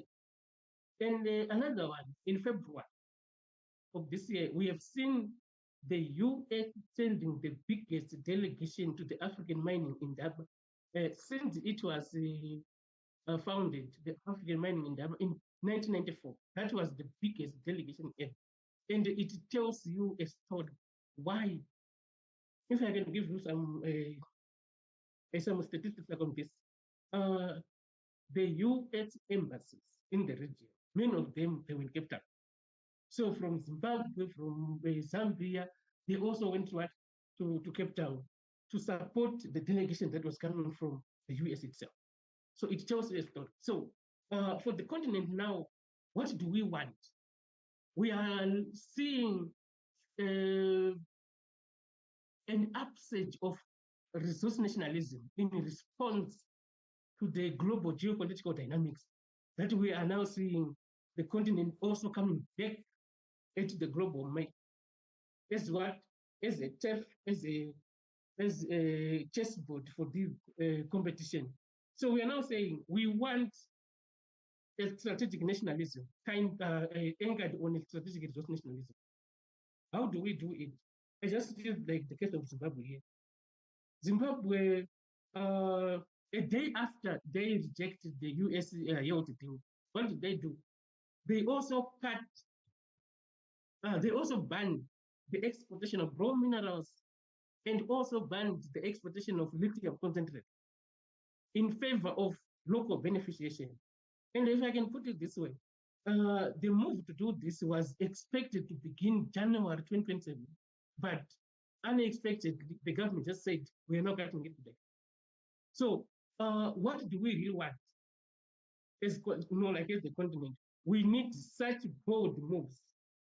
And if we are to check on the statistics, what we have seen is a day after Zimbabwe banned all this, what happened?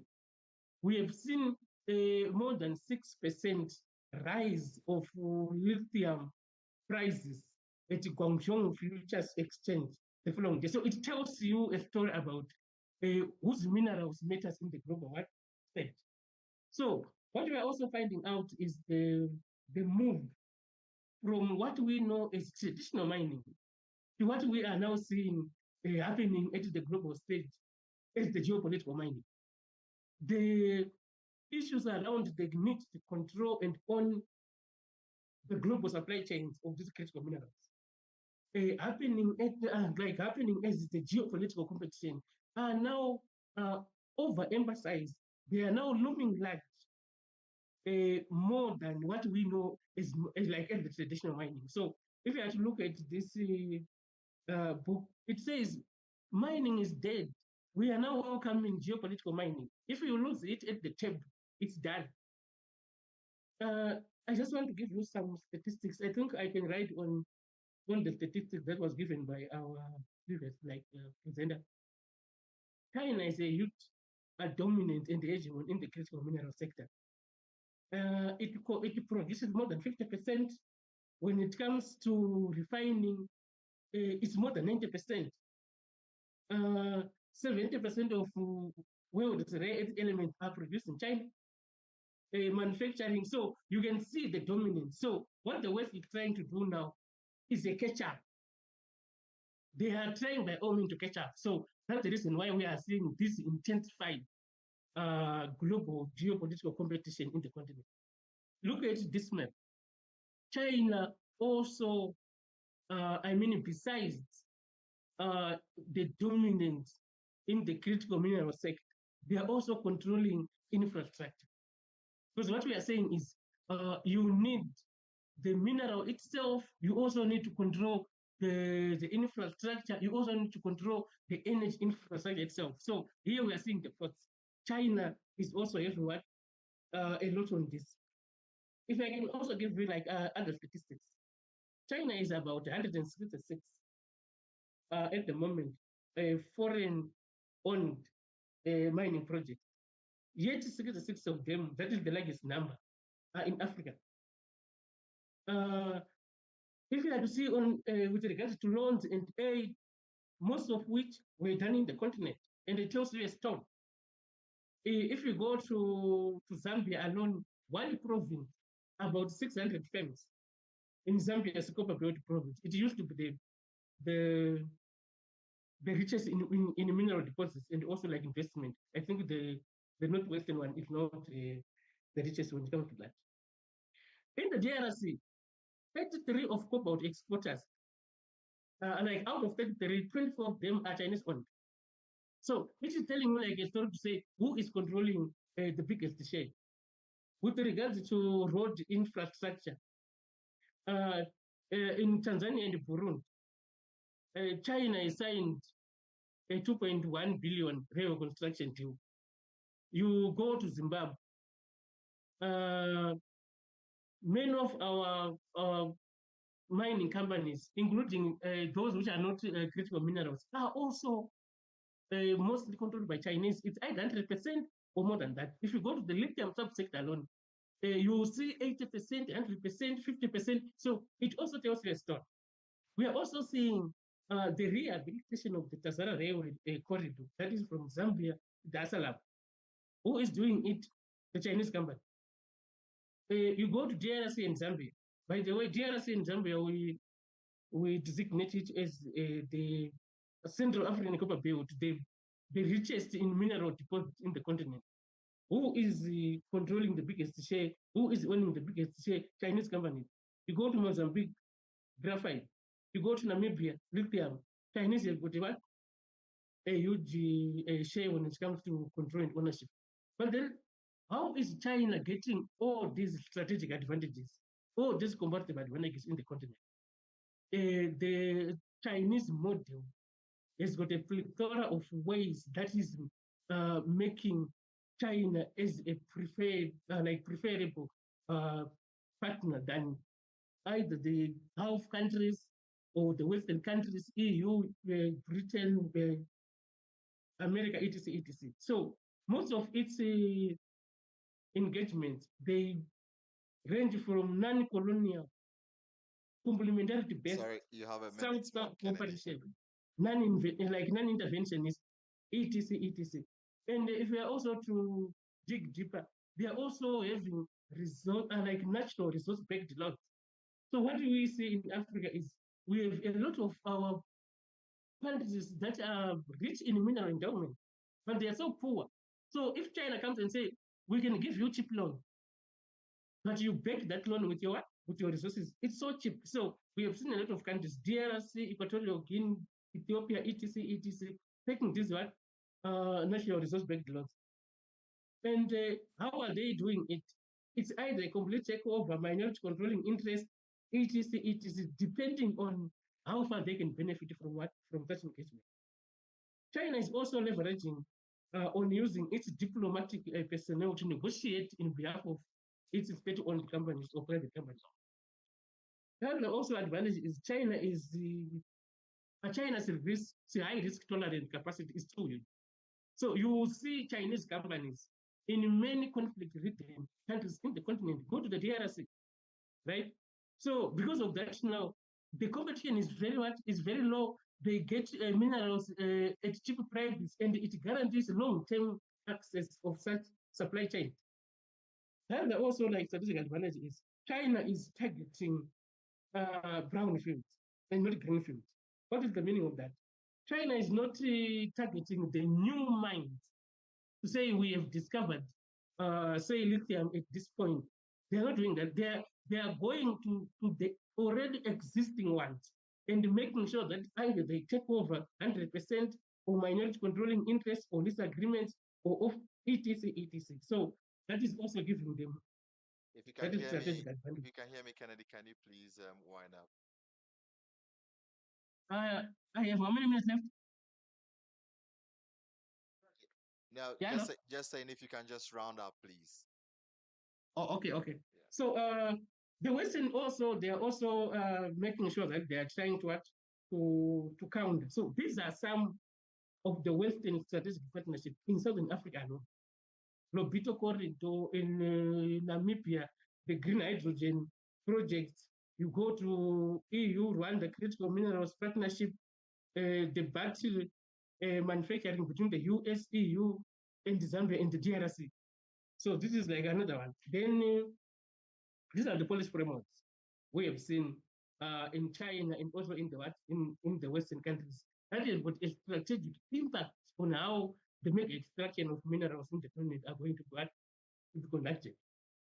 I just wanted to show you the this Central African Copper Belt region, the tensions.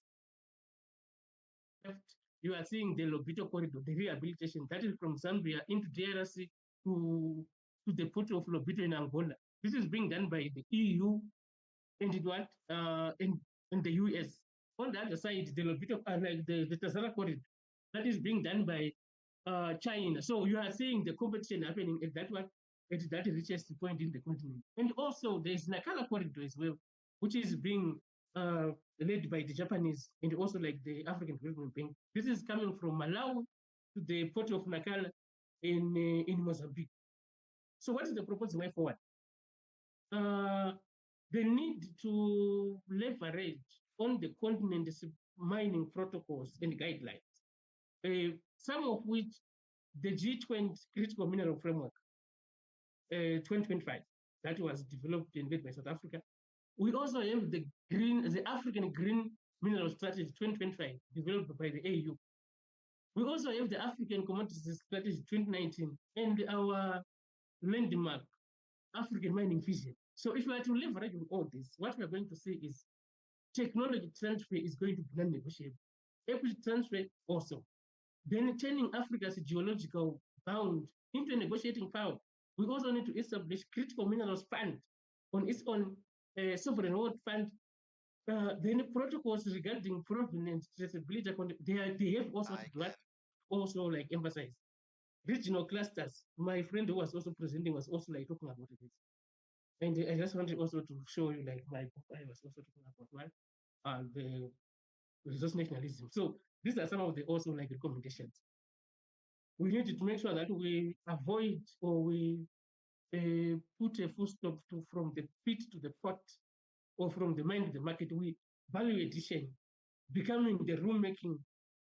They are like the rule makers and also talking like being like the rule takers as they continue. So these are some of the one of the recommendation I would give. Otherwise, thank you very much. Hi, Kennedy. Thank you. Thank you very much. Thanks so much. I mean, these are interesting conversations, and hopefully we have some time to pick some of those during questions. Please, it's a bit difficult to hear you. Can online, it's very difficult to hear you. Please, can you speak a bit louder, sir? Yeah, can you hear us now? Is that all right? Is it okay? Can you hear us? Yeah, that's better. Thank you. Yeah, it's better now. All right, great, great. All right, so thanks so much, Kennedy, and we will be taking some questions, both for you and also Gideon. But we have one more presentation. Have we got Catherine online? Yes, I'm here. Thank you, Catherine. So please, Catherine, do take over for the next 15 minutes. Thank you.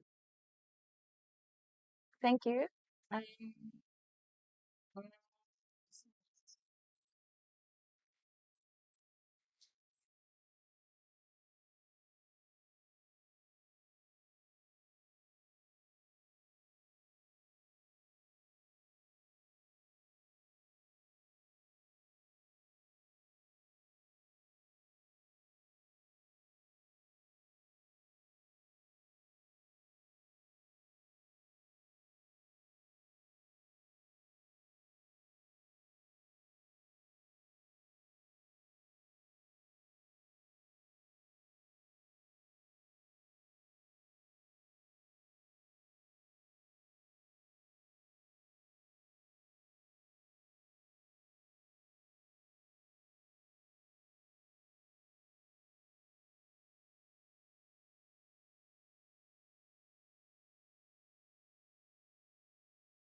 Yeah, can we check if we could share that from?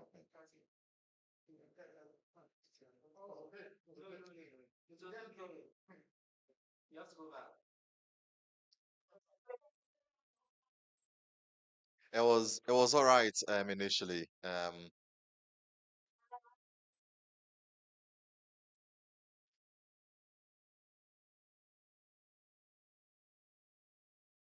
Yeah,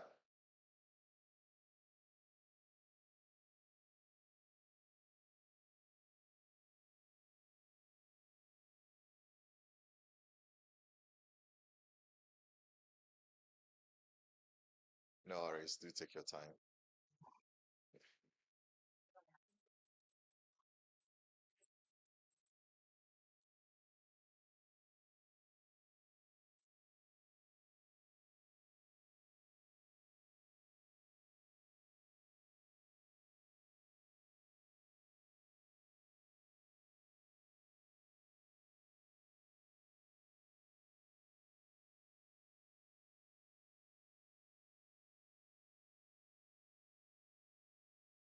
Yeah, go ahead.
Thank you very much, Catherine. That's very much well within time and an interesting presentation as well.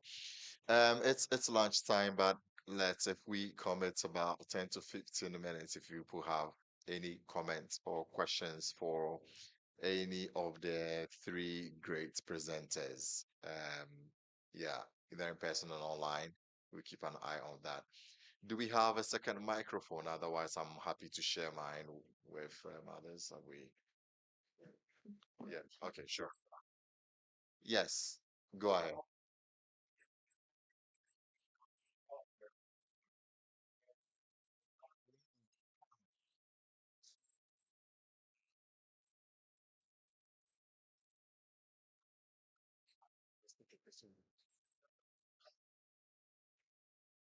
Um, yeah, not sure, but I reckon there should be different links. No? Does anyone know the answer to the question? Just one link, the same link. Yeah. It's the same link apparently. Yeah. No worries.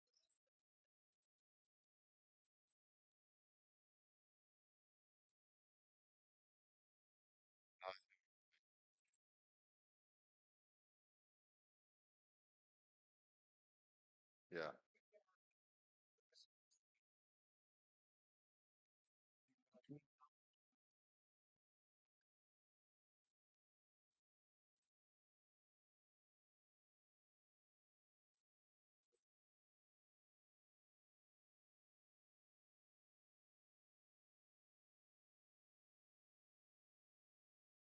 Okay.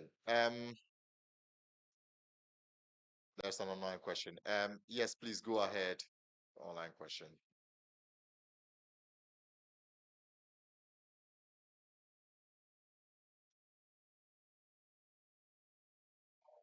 Yes, please go ahead.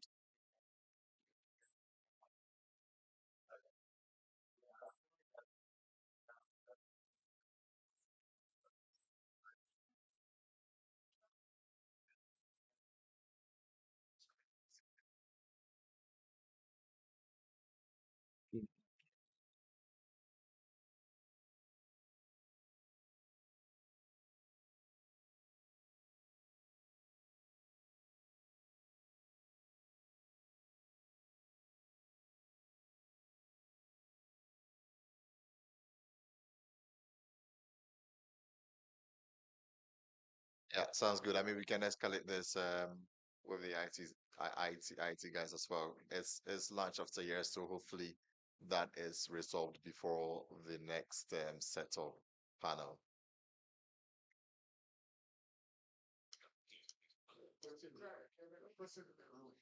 Yes, please. Go ahead. All right. Thank you very much. My name is Ambassador Francis Huskobia from the private sector. I'm a climate change and energy transition advocate. My question goes to our big man. Please, thank you for the presentation. You spoke and the minerals across many African countries. So, the question I want to ask is: Africa negotiating the energy transition or complying with it? Thank you. There's Africa, the whole Africa negotiating the energy transition or complying with the energy transition. Okay, thank you. And then we take two more. One here. Alex, yeah. Yeah. No, thank you very much. My name is Mtuso Luayo. I'm with the Zimbabwe Environmental Law Organization. So my question is directed to Gideon and also to Kenneth. I think the rallying call from all your presentations is that we need this regional approach.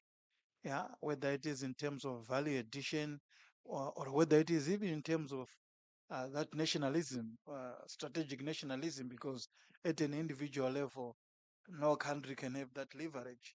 I think we said Zimbabwe saying that they are banning, but others are trading. And even when Zimbabwe is banned, it's not actually getting those benefits because it's other people that. So, what my question to you, Gideon and Kenneth, is: do you see that political willingness at the regional level? Because this argument of a regional approach, I'm not sure how many times I've heard it. Yeah. Yeah, but when it comes to actioning, because that is now a political decision that has to be made at that level, to say, let's take the lithium processing plant to DRC, for example, then Zimbabwe is not thinking about that. Let's take the processing plant of copper to Zambia. DRC is not thinking about. So is there that willingness therefore to act at that regional level so that we are able to leverage? As I said, these are recommendations that have been there, but I don't seem to see that happening. Yeah. Thank you. Yeah, really, really great question. I mean, yeah. So if you can reflect on those, that would be great. Yeah, thinking about how individual incentives of countries, where do they emerge when it comes to regional approach to this value addition rhetoric? Um, Chair, yes, with please. with your blessing, Chair, can I just add the question says that when we're done with questions, we know we are done, right? Sorry, Yeah. to again, my question is sitting under his question Yeah. to say you guys have done a very good job. I must say, that's quite very impressive. And though there are a lot of issues to do with how did you mix the data together? You've got USGS survey, you've got the British, and you've got world mining data. How did you bring that together? Because if you look at the production across these sites, across these, it's different. Did you also try to get the data from the countries themselves? And I'm happy that you picked up the South African critical minerals country mineral list was done. I personally did it, by the way. So my question is, you did a very good way of putting through the minerals in their different locations. Did you also try to look for the same question now? The question. Did you try to look at the synergies that then sit there to say you can then say from the value chain on platinum, you probably need to make spoons, but you probably need a little bit of silver, which you don't get in Zimbabwe. Where else can you get it such that when you go to Zambia, you're not saying let's just do you're saying no, you've got something that I want. This is how much you want. This is how much you have. This is how much. Did you do a regional mapping that goes to country endowments to say Yeah. battery this side?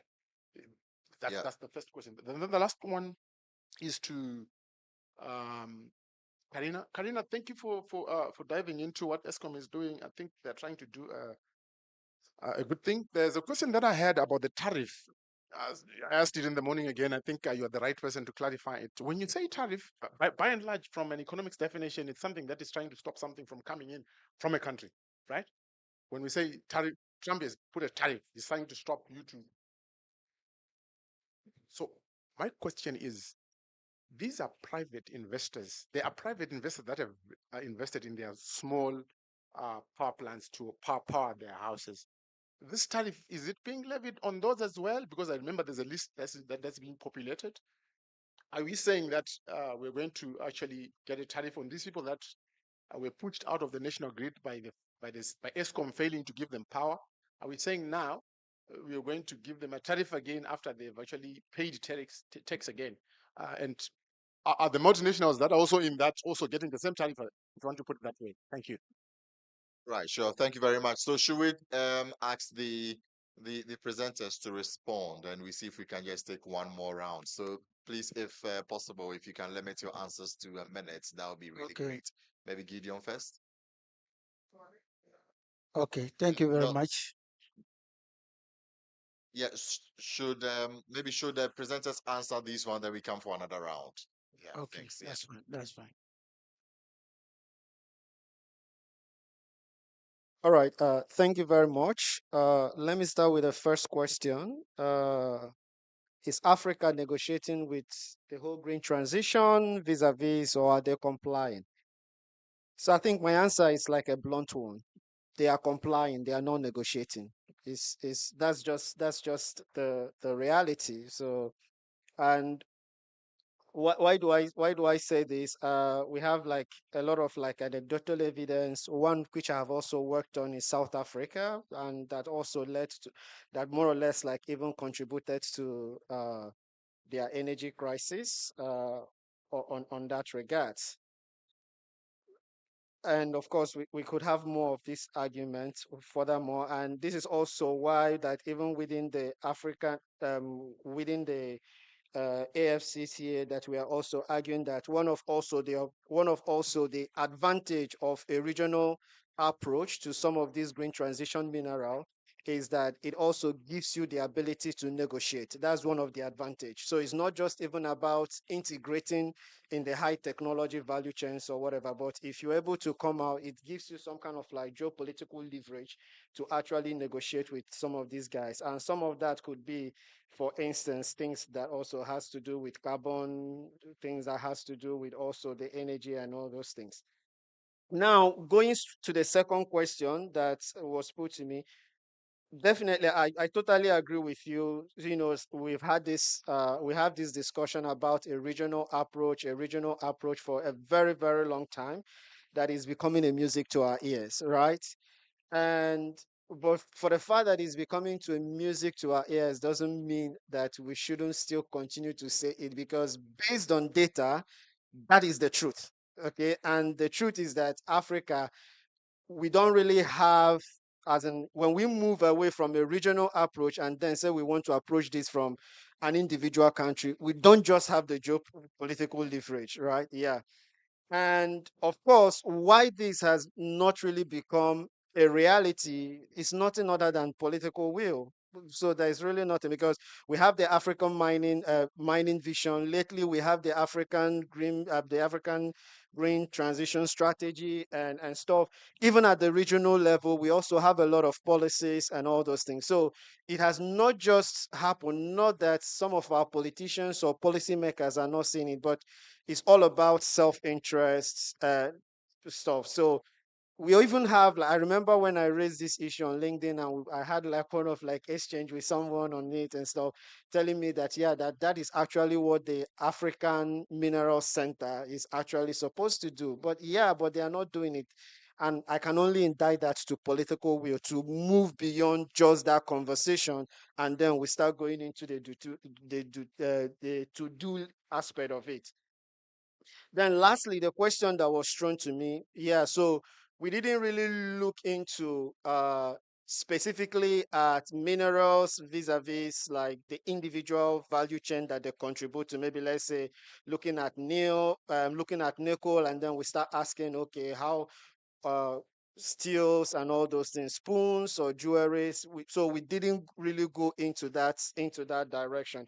But of course, I have so a little bit of self promotion. So I have a paper currently that I'm doing with my PhD student, and this is more or less like what we are looking at. So moving away beyond just looking at individual minerals, then to start looking at what we call mineral complementarity. And then this draws us closely to how we can then build regional value chains across these minerals in Africa. Yeah. Thank you. Thank you, Gideon. Should we do Kennedy?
Yeah. Yeah. Thank you very much, Kennedy. Maybe we take from Catherine as well, if we can do in a minute, please.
Exactly.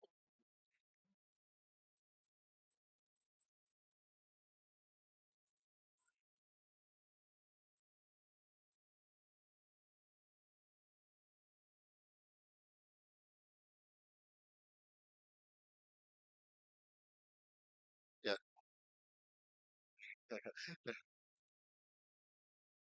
No, no, no. That's really great. Thank you very much. I see we are well over the lunch time. I wanted to abuse my chairmanship by squeezing in two questions, but I'm going to shelve that. So am I going to unfortunately shelve other people's as well. But thanks so much. Let's continue this conversation, and thanks for attending this panel. And do enjoy the rest of the sessions. And of course, Accra whilst you are here. Thanks. Thanks.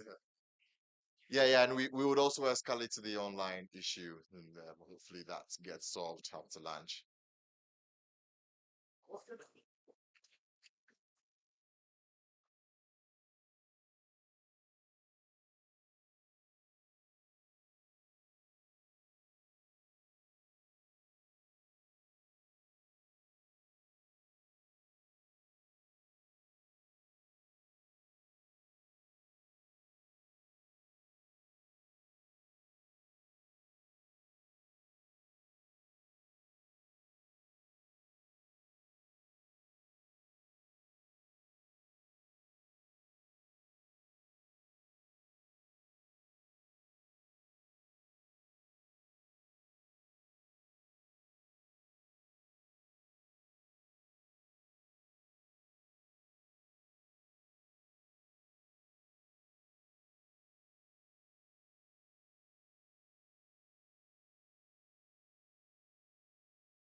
Please enjoy.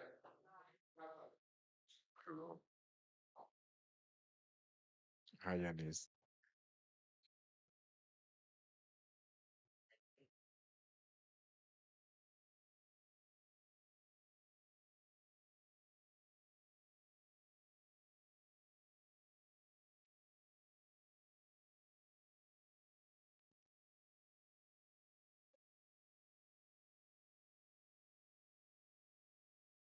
Do I need a mic?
And I'm not even sure what winning looks like.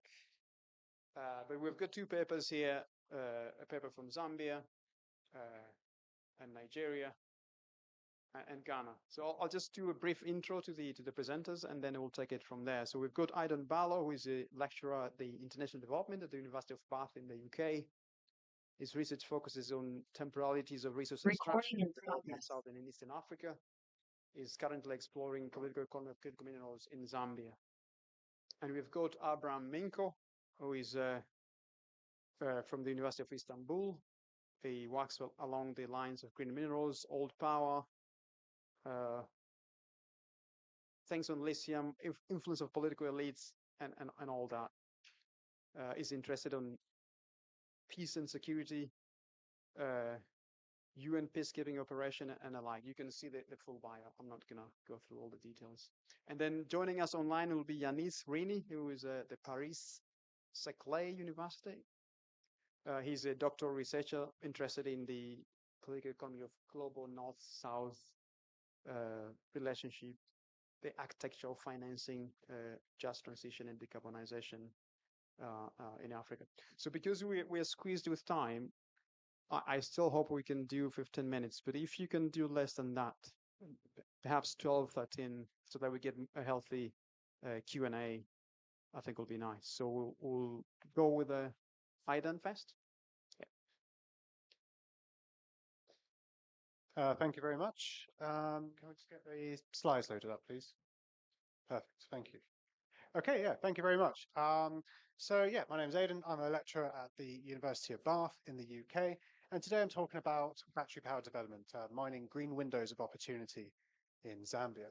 And essentially, this is the first paper on a large research project that I've been doing, exploring the temporalities of critical minerals. And what I mean by temporalities is essentially the kind of the different ways that time is viewed or constructed or implemented kind of within society or within different groups at large, so on and so forth. Can I have the next slide, please? So just kind of a bit of background about this. So I'm just going to jump straight in. And the way that I do research is that I end up essentially going to a country. I usually spend a lot of time in the political capital or the economic capital of that country, and I see what people are saying. Okay, and when I was in Lusaka, I did a total about 12 months of fieldwork in Zambia. And during my time in Lusaka, I went to investor conferences. I went to alternative NGO conferences around critical minerals. And people kept saying that this is an opportunity. In fact, Habit just said it there, like, you know, this is something that Africa cannot lose, right? So a lot of people were saying this across Africa and everything else. And essentially, in Zambia, this opportunity, it kind of expanded into two things. One, this was an opportunity for Zambia to expand its mining sector. And two, it was to provide a greater value addition for mining than ever seen ever before. Okay, so this was what Zambia kind of portrayed this opportunity to be. And in terms of kind of the theoretical contribution, basically, it's essentially, I kind of got very interested with this idea of a window of opportunity, as it suggests a distinct way of organizing time. So first of all, a window of opportunity suggests that it's a temporary thing, right? Because it's a very specific period of time where you can act on something to achieve a goal that you want to do. So it emphasizes temporariness. But alongside that, essentially emphasizes urgency. It is, you have to do something now, otherwise you miss out. Okay. And particularly, I think we've seen this across Africa as well, is that a lot of mining across Africa is kind of experiencing this kind of, you have to act now. We have to do X, Y, and Z, otherwise you'll miss out. So essentially, this also, of course, encourages short-termism, that this is a short-term thing for long-term gain, essentially. So this is where I kind of this is where I kind of found my in, I guess, with the research. And essentially, there's been some literature on green windows of opportunity. I'm not going to spend too much time because through previous comments, I'm kind of maneuvering away a wee bit from the green windows of opportunity literature. But essentially, it's suggesting that windows of opportunity come around and that states are able to leapfrog more developed counterparts to essentially, to develop quicker than suggested otherwise. What's interesting is that this green windows of opportunity suggests that it's not just an economic transformation, it's not just an economic way to jump forward and develop further, but it's also imbued with a sustainability discourse. This idea essentially that, it won't be just business as usual. It won't be kind of, different ways to kind of, it won't be the same way of doing things. It won't be dominated by foreign capital, so on and so forth. It suggests instead that this kind of green window of opportunity will have a social value as well, alongside its economic benefits. Next slide, please. So essentially, I haven't really explained a lot actually of what is this green window of opportunity that Zambia has kind of identified. And I've kind of broken it down into kind of 4 different kind of categories of how this kind of green window of opportunity is created. The first one is policy drivers. And essentially, we can see this all around us, particularly in the global north, but as well in the global south, that there is a push towards net zero, push towards energy transition, and there is policies put in place that mean that economies have to decarbonize, right? So I think the UK and the EU, for example, are supposed to decarbonize by 2050. China is 2060, is that correct? Okay, but essentially, there's lots of the kind of global economic powers are really pushing very hard to decarbonize. So in this case, it's not a market-led opportunity that's presented itself, but rather a government-led kind of opportunity that's presented itself. And alongside this is geopolitical drivers, right? So it's not so much, we've had previous resource commodity booms before, where there hasn't been the opportunity for value addition. If you remember, for the 2000 to 2014 commodity cycle, for example, a lot of things were extracted and then essentially shipped off to China straight away without any value addition. This time it is supposed to be different. It's the idea, not just because of geopolitical situations. So, for example, the US, the EU, they want to break the Chinese stranglehold on critical minerals in the value addition, but also from African governments themselves. So the African mining vision, emphasizing local content. So what we have here as well is the market drivers. So, and with this, essentially, I mean is there's increase in projected demand. Okay, so for certain select critical minerals like lithium, cobalt, nickel, and copper, the price demand, the amount of demand is projected to skyrocket. I actually saw I think it was a Goldman Sachs paper that said that by 2030, the price of copper, well, the demand for copper will increase by 600%. I think that is a bit of an exaggeration, but this is the kind of numbers we're talking about. I've seen elsewhere lithium is projected to increase in demand by 900% by 2050, for example. And related to this is the mining driver. Okay, so these are all happening quite quickly. All these policies, all these kind of increase in demand, it's happening quite quickly. Mining is very slow by comparison, right? So essentially, while we all talk about we need more copper, we need more nickel, the amount of time it takes from discovery of a copper resource or a nickel resource to actual production is enormously long.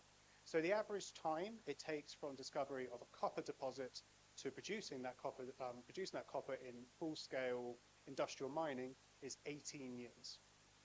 So basically, this is causing this because there is a massive gap in the increase in demand, but the lack of supply to achieve it. Next slide, please. So this is where essentially this is what Zambia has identified, both the Zambian government, but also the Zambian people. So just a wee bit about Zambia. So Zambia is the world's largest exporter of unrefined copper. This is obviously something you don't actually want to be number one in. And it's the world's 7th or 8th largest copper producer overall. And essentially, Zambia is kind of political economy.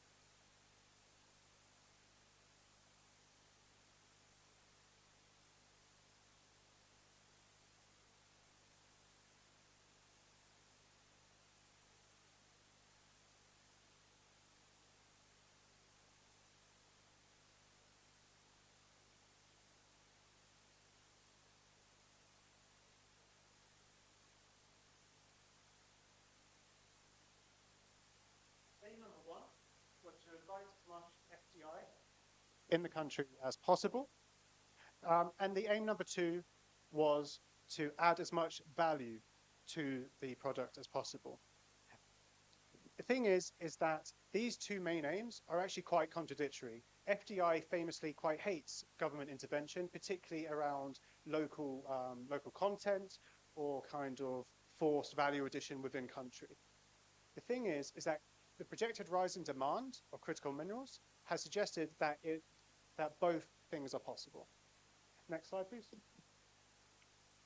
And just to kind of emphasize, some of the things that were said to me, here is some actual quotes from various different people throughout my time in Zambia. And we can see here that essentially, this is kind of seen almost as a last chance saloon for Zambia to develop basing on its mineral resources. In particular, I quite like this one. The train is moving. We need to jump on it. Otherwise, we'll be spectators like we have been for the past 100 years. Okay? So essentially, there is a big push, and this is not just at the government level, but at the popular, kind of at the ground level, for more development from natural resources. Next slide, please. So, of course, this means that this is imbued with politics and the politics of an opportunity. Okay, so a lot of the politics around critical minerals in Zambia is very much heavily shaped by its history. Okay, so mainly through two of the largest kind of resource booms. So there is a large nostalgia for the ZCCM days in the 1970s. For those that don't know, ZCCM was the state-owned mining company, and they basically operated a cradle-to-grave welfare state in the copper belt. And then essentially copper prices collapsed, and then that all went. But the kind of nostalgia for those days is still very strong. There is also massive fears that basically a repeat of the 2000s will happen again. That essentially there will be a massive boom in price, loads of copper will be extracted, and then it will leave the country, nobody's better off. So like I said before, the finite nature of this is explains some of the anxieties around this, like the last chance saloon. Zambia has been mining for about 100 years, so it's not a new miner. This is not new deposits. All of these assets are actually quite mature and depleting at quite a large scale. So alongside this, because of all this, it kind of feeds into a push for wider mining-based development. And this has actually been spearheaded not just by the government, but also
which promises 3 million tons per year of copper to be extracted from the country.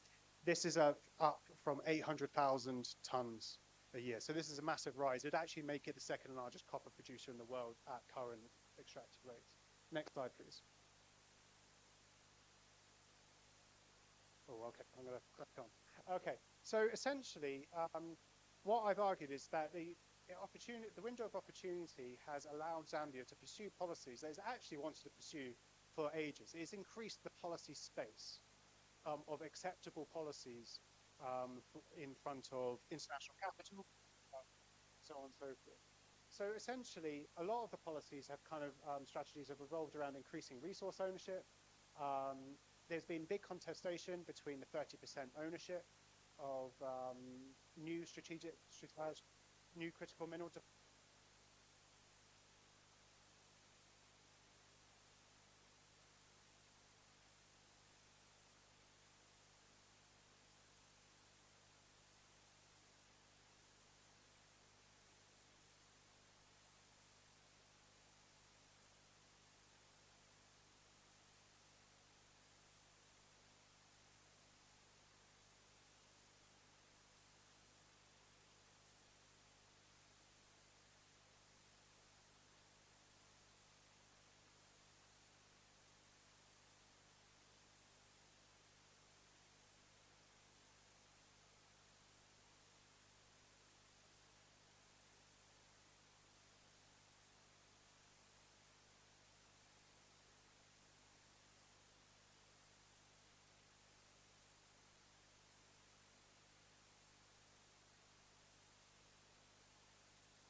wrap up now.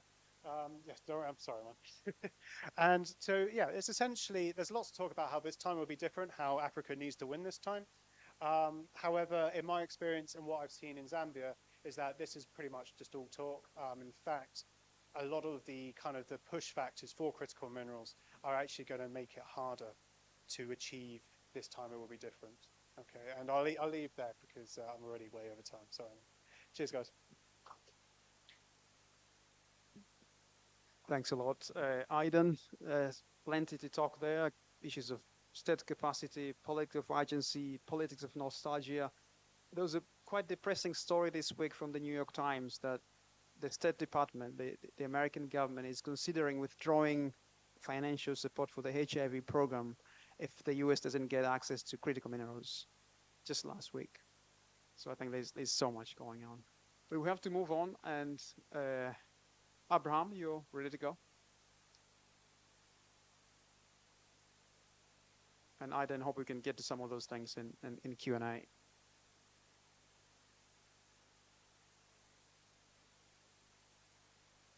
try my best. Sorry, It's fine. Good afternoon to everyone. I'll try my best to be as short as possible.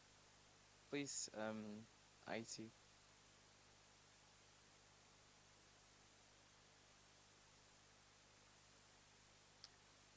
No, it's not this one, please. Okay. Excuse me.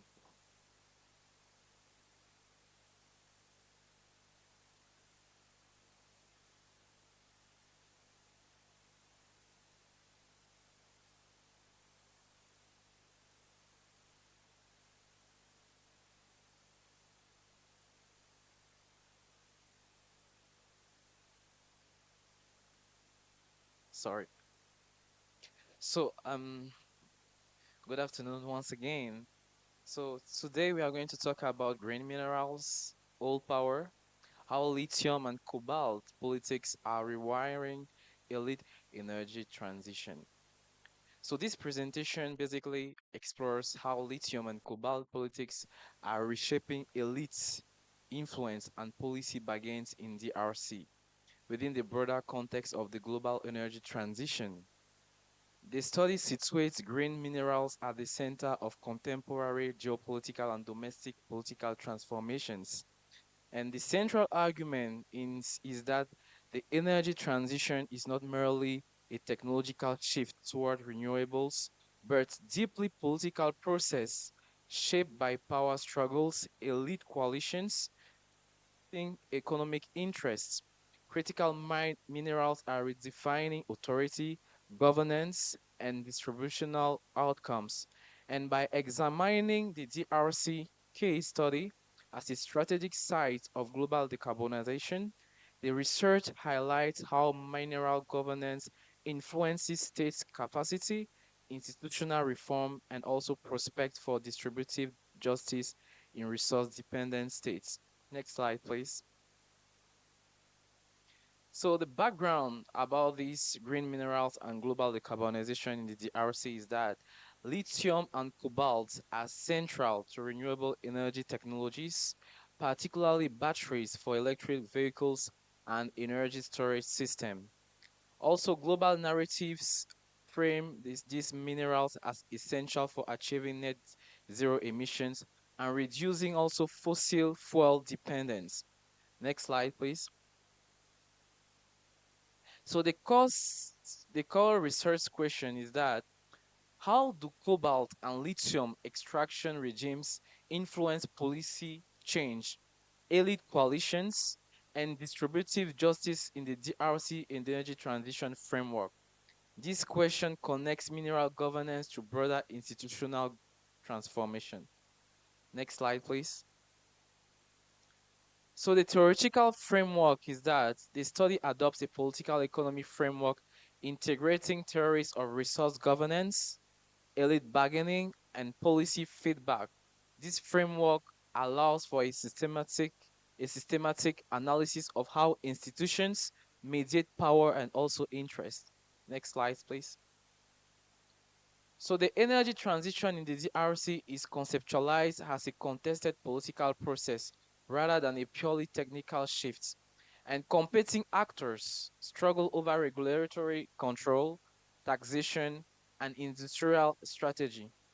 And state institutions also interact with different multinational corporations, financial actors, and transnational governance regimes in shaping extraction and export policies. Next slide, please. So we adopted a specific methodology, documentary analysis of legislation, investment codes, production sharing agreements, and parliamentary record provides insight to embedded interest. Next slide, please. Next slide, please. So basically, the political network analysis that we use is to map relationships between political elites, corporate entities, and financial intermediaries. This approach helps us to uncover patterns of influence and alliances formation. Next slide, please.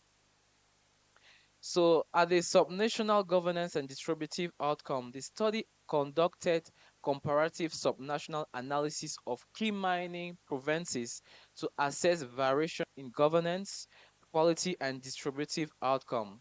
Local institutions often mediate how benefits are allocated. Next slide, please. At the end of this study, we realized that this research has contributed or will contribute to debates on just energy transitions by foregrounding power asymmetries in mineral governance. It challenges also technocratic narratives that overlook political dynamics. So this research is still ongoing, and we believe that is going to help somehow to improve the livelihoods of the DRC people. Thank you very much.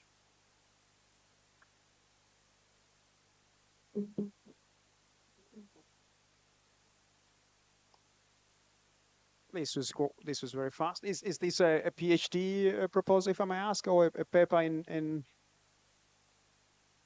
Okay, so it's a draft paper ongoing. Okay, good to know. Do we have the other person online ready to go? Yanis, if you can take. Yanis, good to see you. Take it away. We can hear you.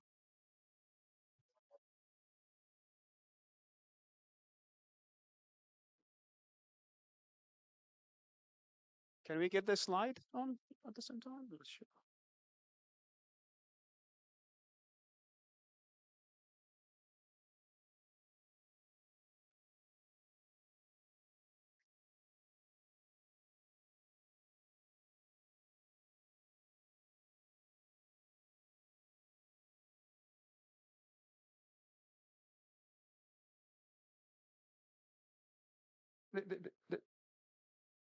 Okay.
supposed to move the next slide.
Yeah, Yanis, Yanis, you got 2 minutes. You get 2 more minutes.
Thank you very much.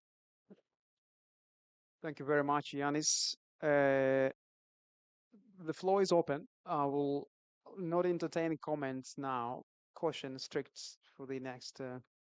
So no comments. Question. Yeah, there's one here and two. Let's take the first two. So Nabola and then Lucy.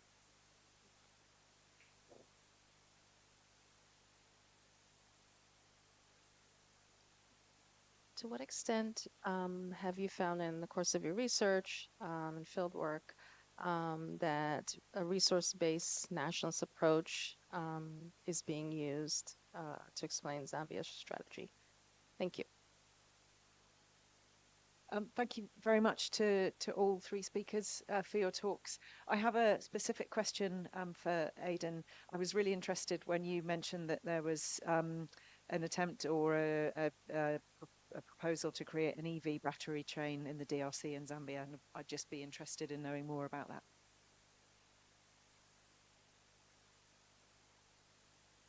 Let's take one more here.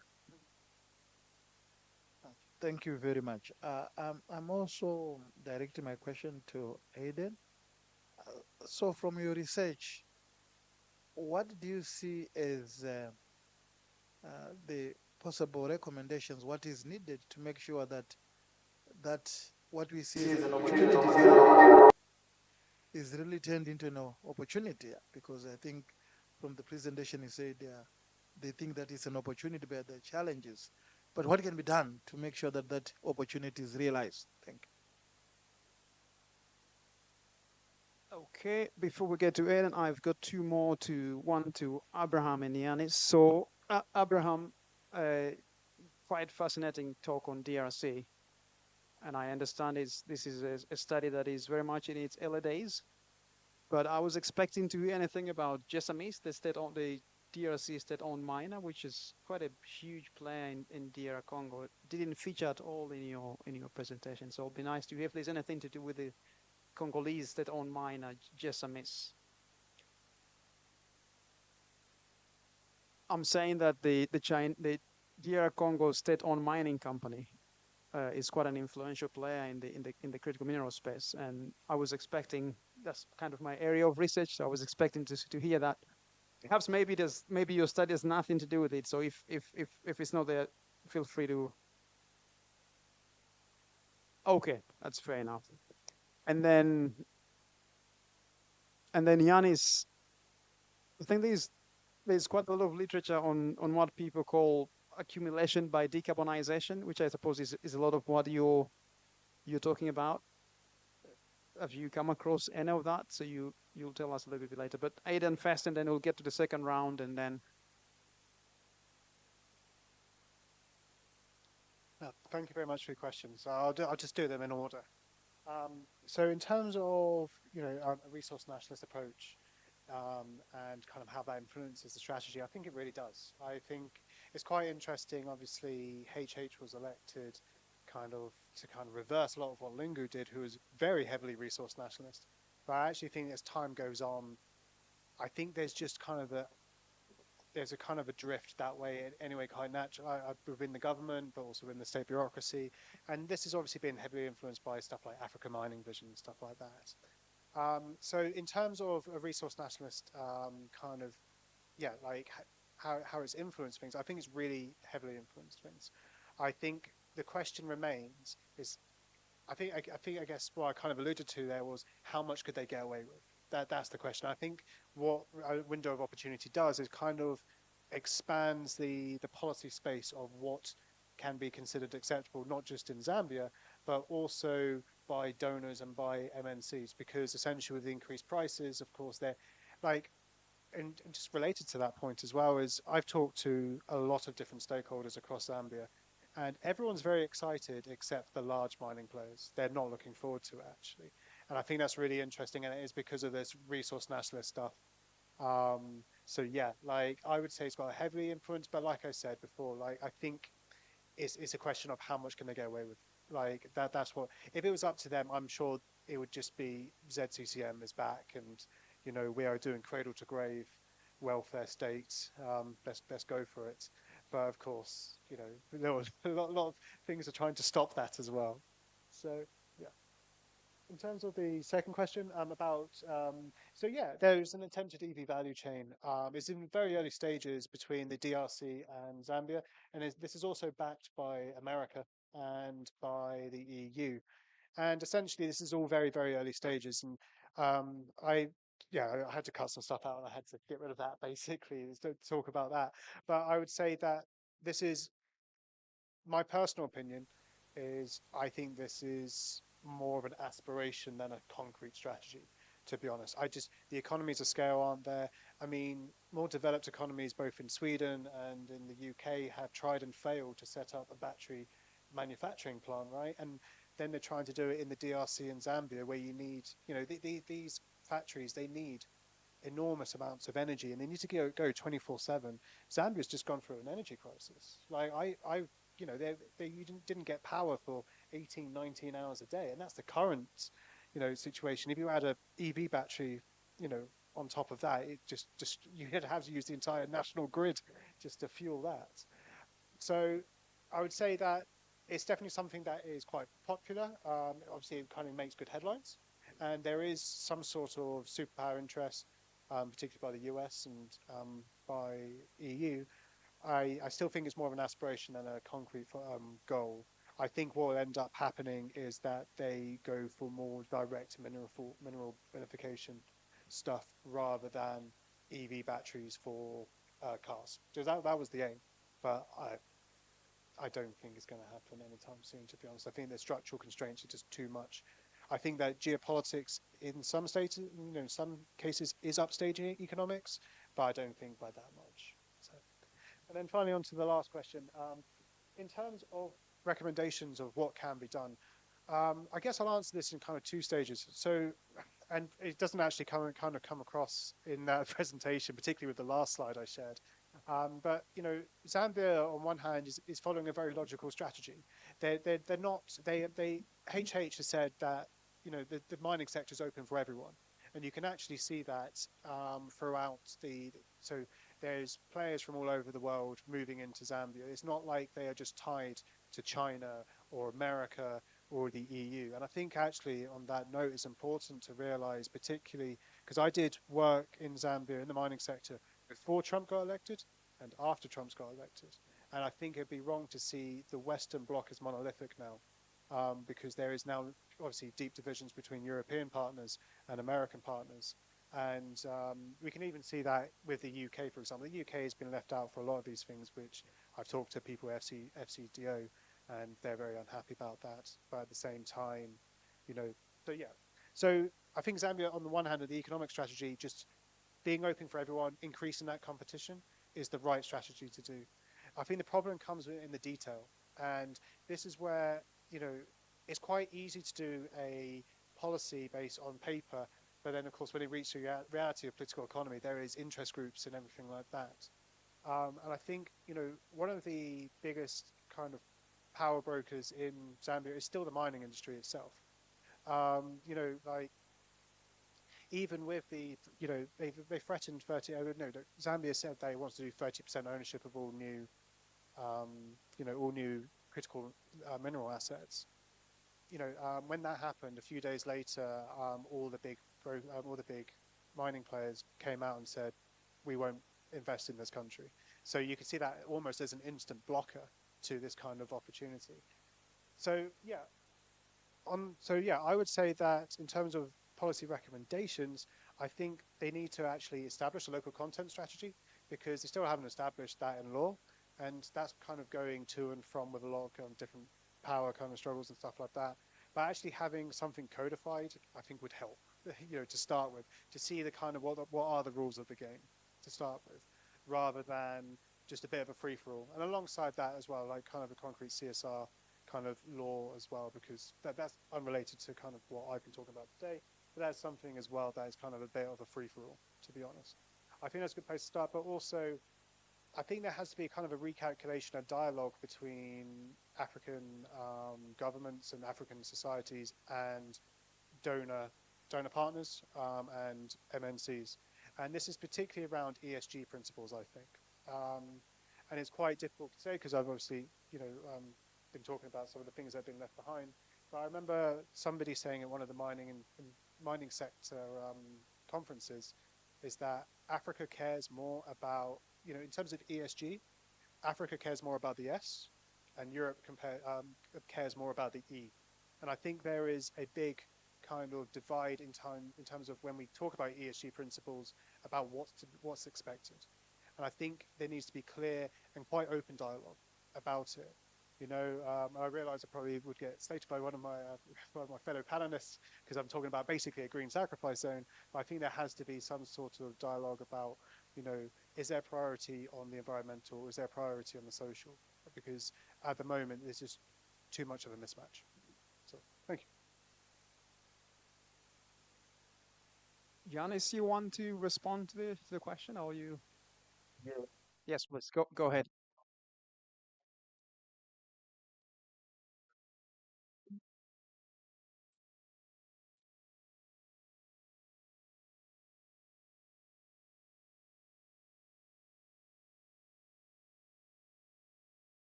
Thank you very much. Just to add on the Lucy question on the prospect of the battery plant in DRC, and so AFD, the African Development Bank, is also banking that initiative. So there's a wide continental move, but he just cited Sweden, backed by two Tesla executive and the European Investment Bank. failed to develop a battery industry. And as Aidan is asking whether Zambia and DRC will. The other question is that if you're building a battery industry, you need a lot of cobalt and copper, which DRC and Zambia have, but you also need manganese, which is South Africa. You need graphite, which is Mozambique and Tanzania. So I think AFDB is taking a more continental approach. We should get more comments, questions. Otherwise, we'll be.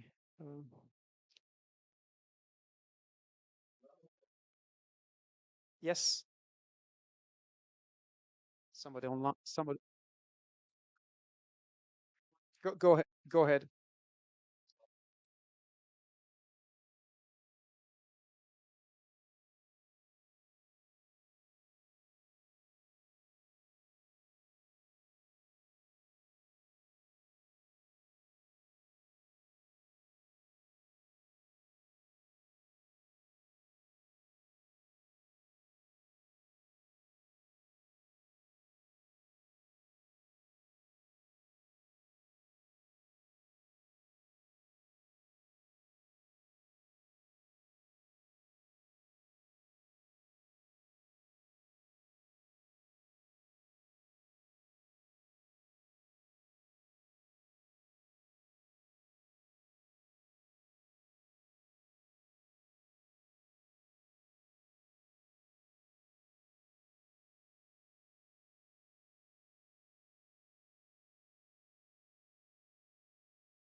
I've been told we're supposed to be wrapping up, but Abraham, there's a methodological question about process stressing, if you could say a few words, and then Yanis, if you could react later on the structural constraints. If you could make it very brief, we're supposed to be wrapping up.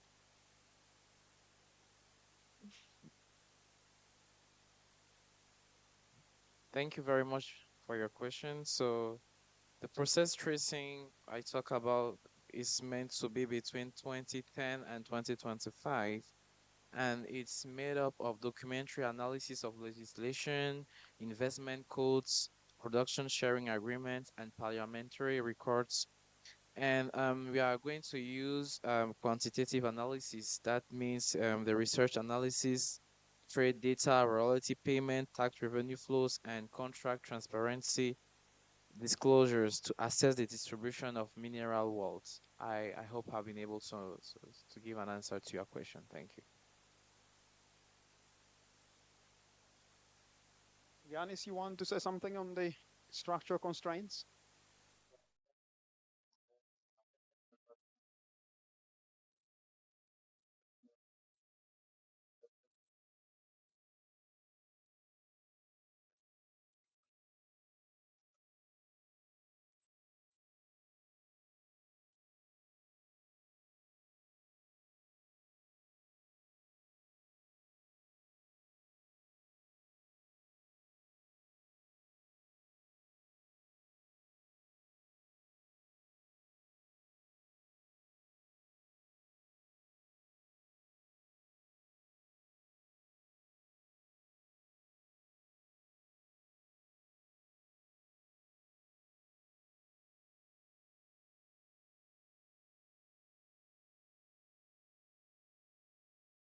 Thank you very much. Thanks to our online audience and to you here in the room. Thanks to our presenters. And we're very much beyond time. So I encourage that we take a break and we move to other sessions. Thank you very much.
This morning, the cost has shifted heavily to developing countries, vulnerable communities especially, both in terms of the impact, but also in terms of the extraction that is needed to power the green transition. So that's what we'll be talking about. In Ghana from the early 2000s, there was a huge Jethropa hype, which fed into the energy and food crisis of the early 2000s, just around the time of the global recession and the global financial crisis. And it led to a massive rush in land rush, or what's called the land grabbing. What that did was to exacerbate land shortage in Ghana, and of course complicated a very gendered and other social differentiation context in the country. So next slide, please. So in Ghana, we had about 11 companies expressing interest in the cultivation of Jethropa in Ghana. From the land matrix data set, you had just over 1 million hectares of land that was negotiated, but just a small proportion of this, over 3,000, was in operation. By the early 2000s, there's been a wide series of plantation fields. Said earlier, we used the land matrix to set the overall context. We selected, this is just a selection of the companies, 3 of these, Gartin, Smart Oil, and Keynote in the Volta region and Bono East regions. In addition, we did focus group discussions and 24 in-depth interviews across these 2 regions in the Volta and Bono East region. Next slide, please. Okay, so a quick look at the characteristics. In Bono East, you had areas with large tracts of virgin and fallow because there was struggle over access to the available lands.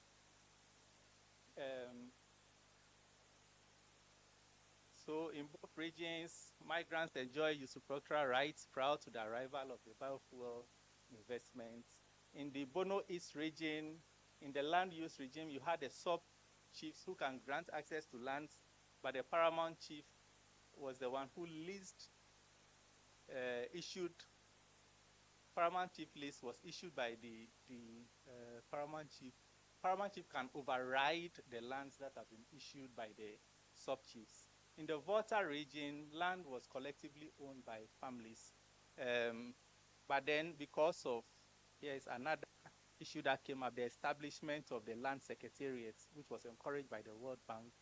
You have chiefs now exercising authority over lands that were originally family lands. So the negotiations with the companies were mediated through the chiefs, who now have become key stakeholders in land transactions. So in both regions, there was easy access for land for food cultivation in terms of usufruct. So from our interviews, a former worker in one of these companies had said that when you cultivate land here and you harvest your crops, you leave, someone else is allowed to cultivate it. These, again, were some of the social practices that the large-scale land cultivation interrupted. Next slide, please.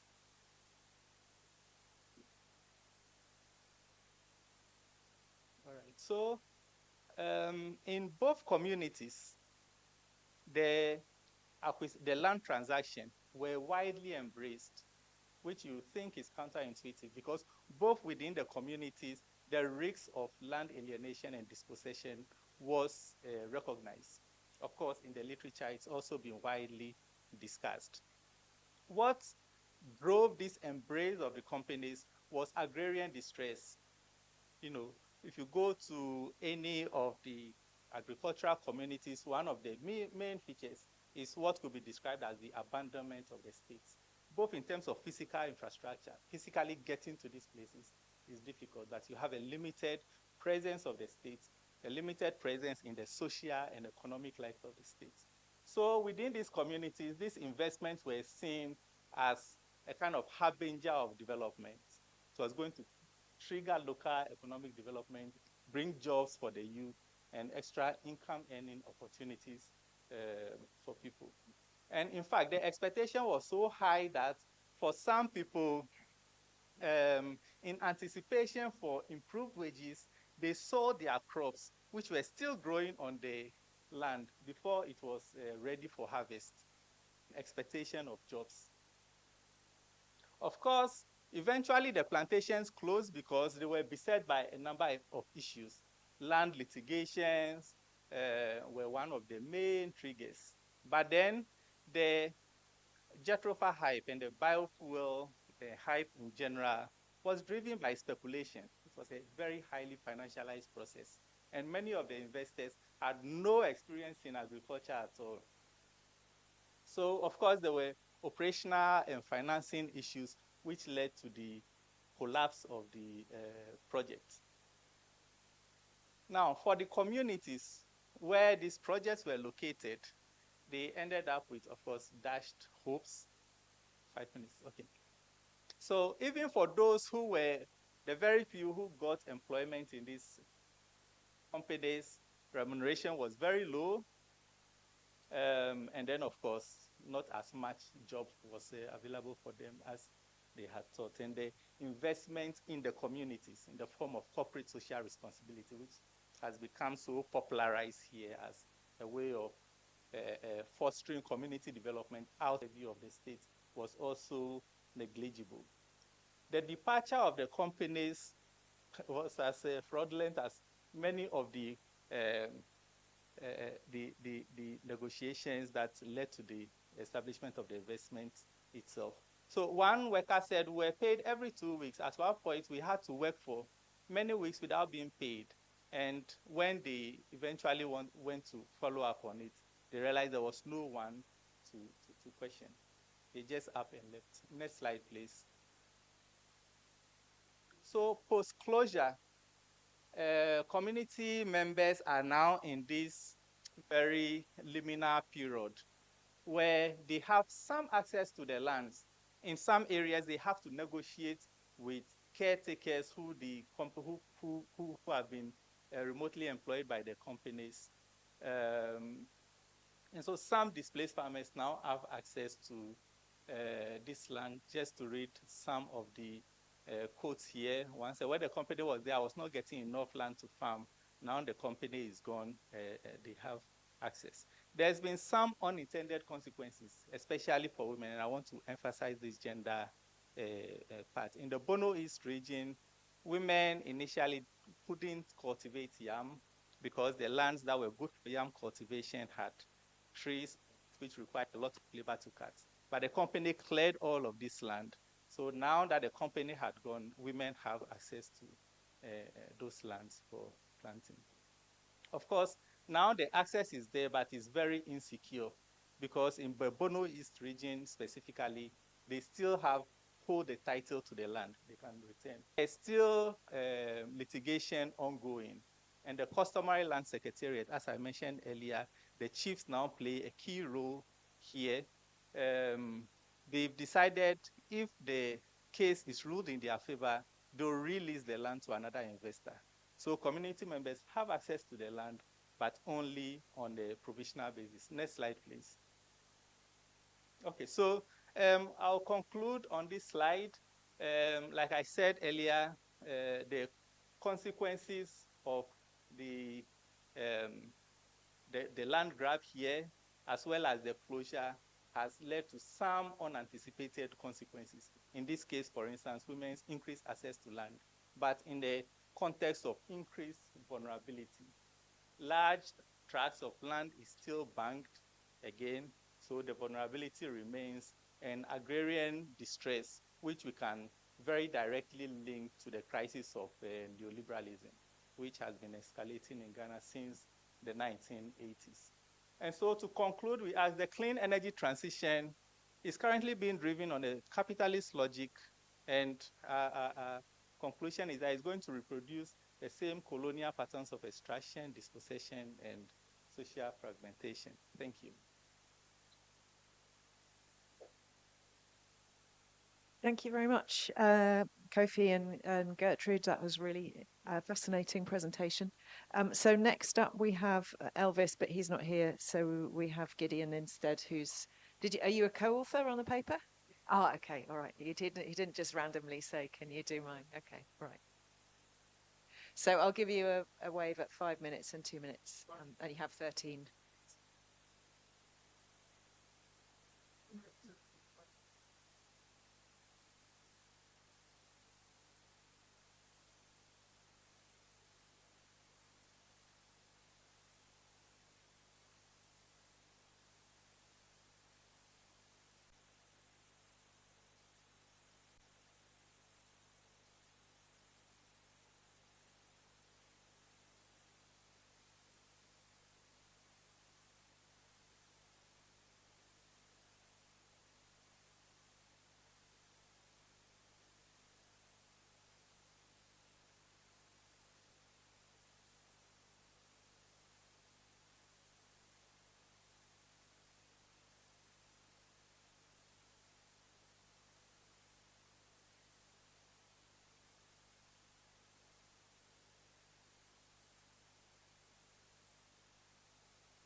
What's the number for 5 and 6?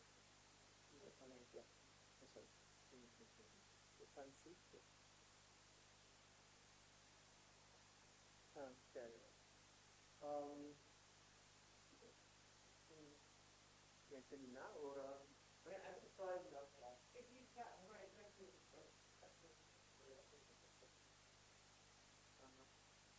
So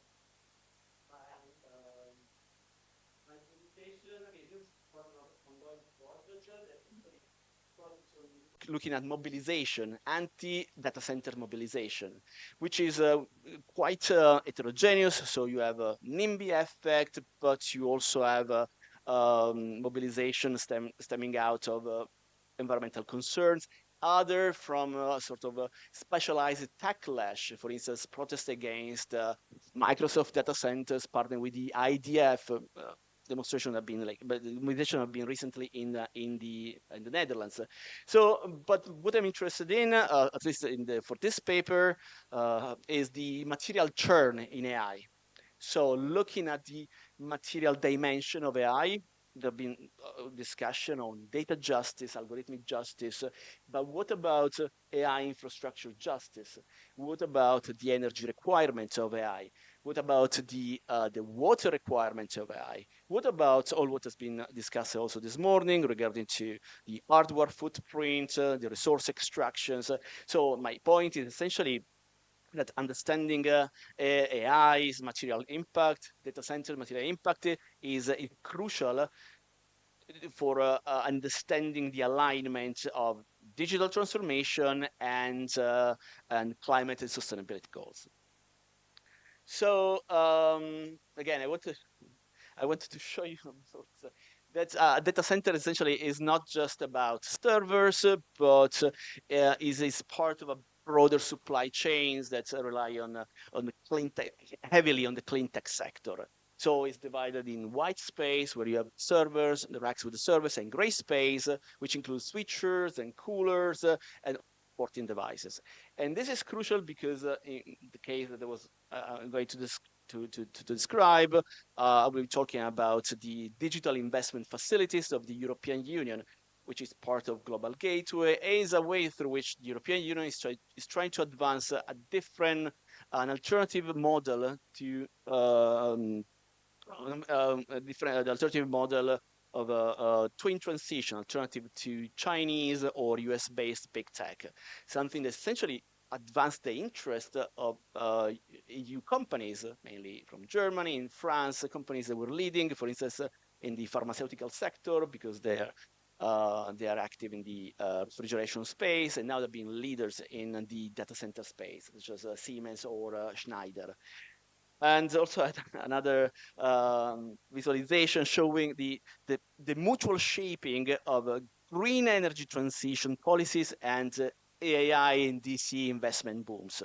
And now this mutual shaping is actually influenced by infrastructural geopolitics with three key actors, China, the US, and the European Union, competing with different programs of the Global Gateway of the EU, the Digital Silk Road, China Digital Silk Roads, and well, the US Stargate, issue of digital sovereignty with more and more countries in Africa, but not only, passing data localization laws, essentially to retain data within the national territories, infrastructure-led development, and then the coloniality of the twin transition discourse.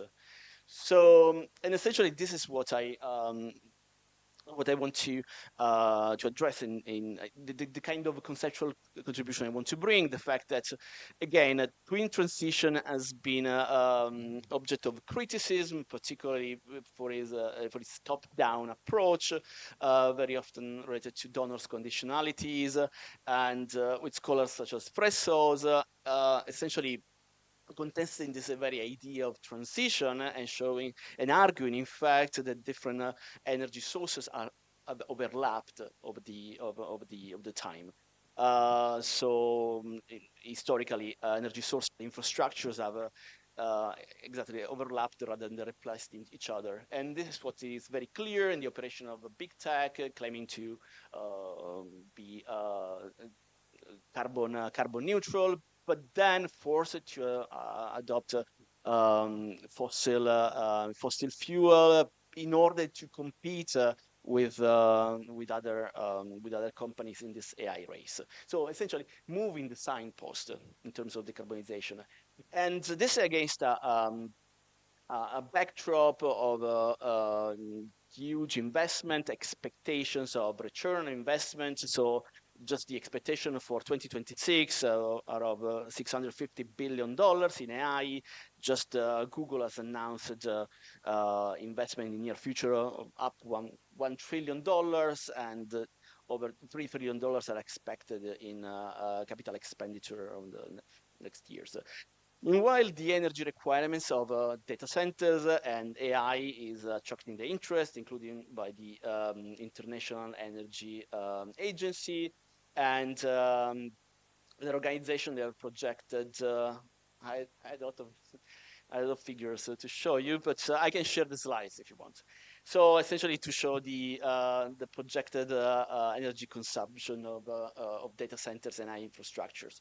So at the moment, most data centers are concentrated in the global north, and Africa accounts just for 0.6% of global data centers capacity, which doesn't mean the number of data centers, but the capacity in terms of megawatts, which is the measure of data centers. However, the market is growing dramatically, mainly funded by hyperscalers, tech investors.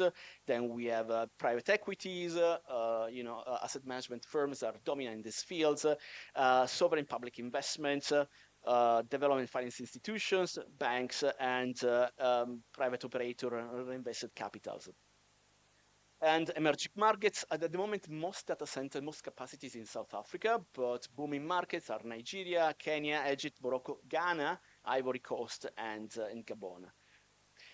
And again, data centers are also a geopolitical battleground at this stage, particularly between the EU and China. So I was in Kenya and talking with a representative of the Digital Investment Facilities, which is the investment vehicles of the Global Gateway, and was saying that the US is disengaging in general. The US of the Trump administration is disengaging from whatever it has to do with renewable energies, and this is actually opening a space for clean tech companies, both European and Chinese clean tech companies. And this is why the European Union is trying to advance this idea of a green cloud.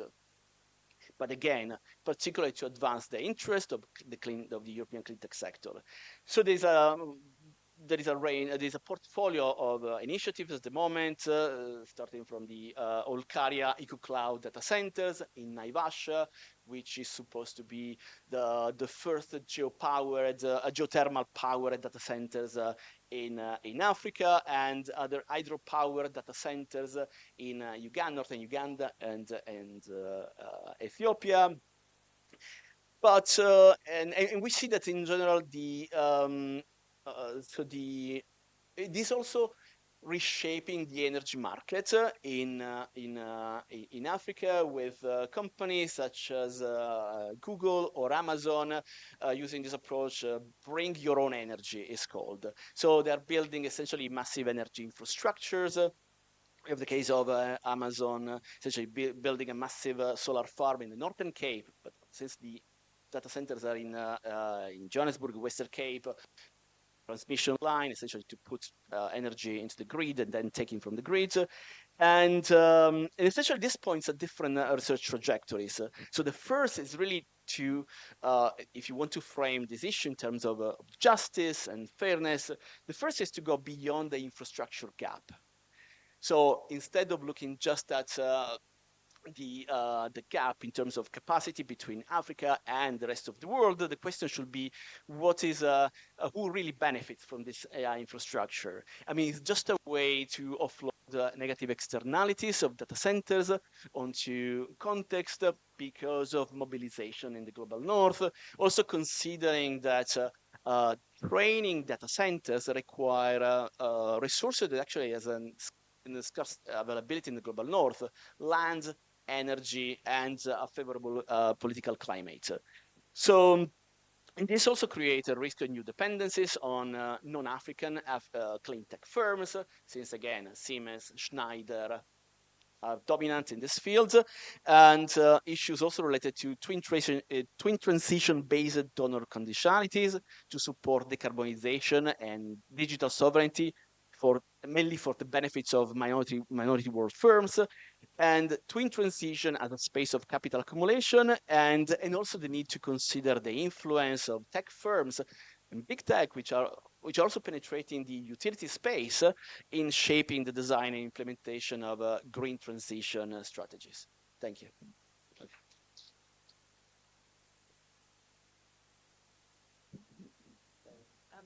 Thank you very much for that, and especially thanks for doing it without the PowerPoint, and respect to you because it was super clear and it was really easy to follow. So thank you very much.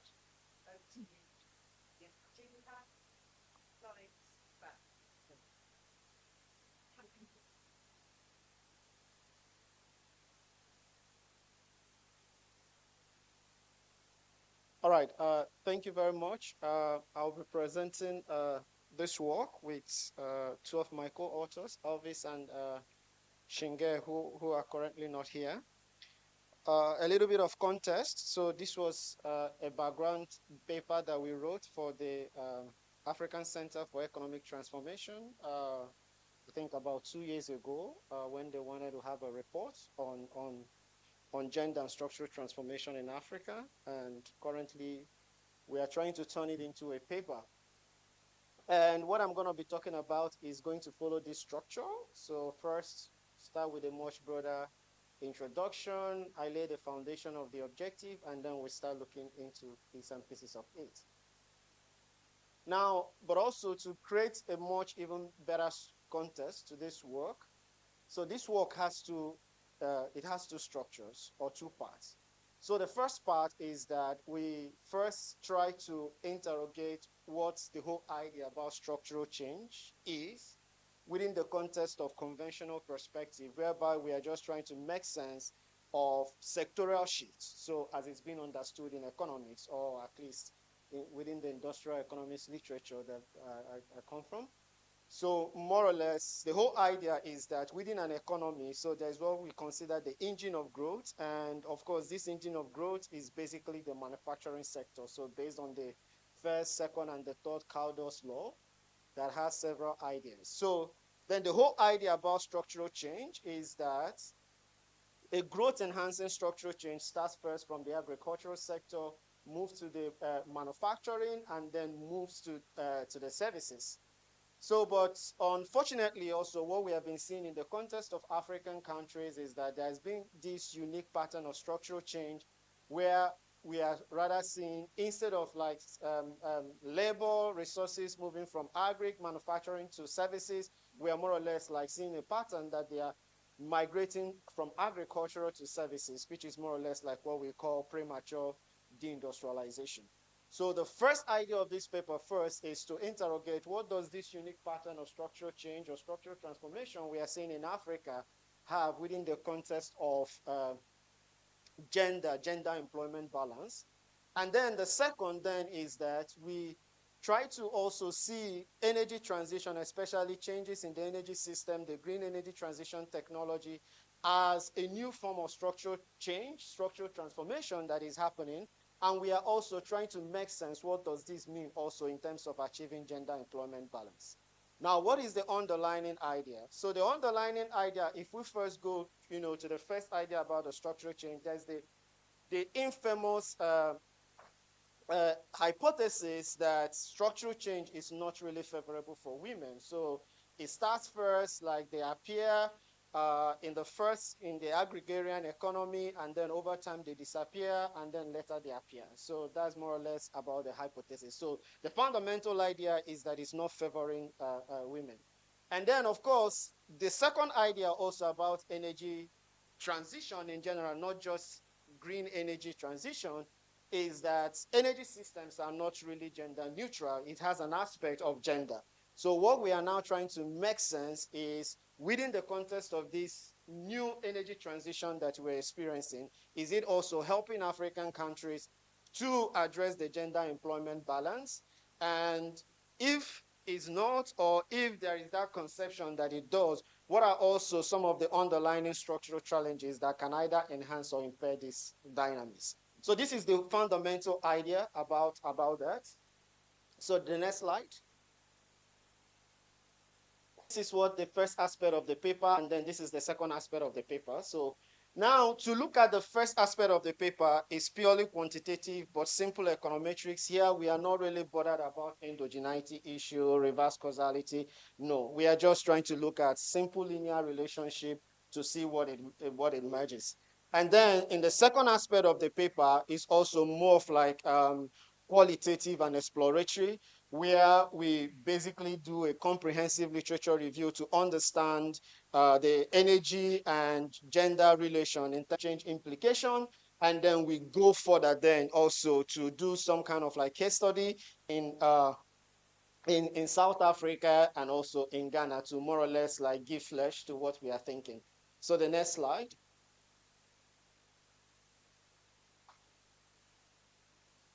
Yes. Okay. So I think we just go past this and go to approach, because I've explained this for sake of time. Can we go to the method section? Yeah, so because we don't have time. Yeah. All right. So for the first aspect of the paper, so to construct an indicator of structural change, so we basically use the shift share method that was developed by Fracant 1942, and then of course later expanded. But also to put things into context, what studies have actually used in the literature to do this is basically they try to use GDP, GDP to do that. But of course, one of our arguments in the literature is that GDP is not necessarily an indicator of structural change.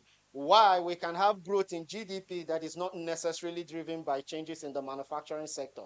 It could be the oil sector, it could be the mining sector, it can even be the services sector. So for the fact that we are seeing an increase in GDP, we are also trying to understand what are the kind of also policies that can change or that can shape whatever relationship that we find. And we come up with this idea of like gender inclusive policies, which we look at from three perspectives. So the first is the political aspect. So more or less like when we look at the political dimension, so do women really have political empowerment within the political space?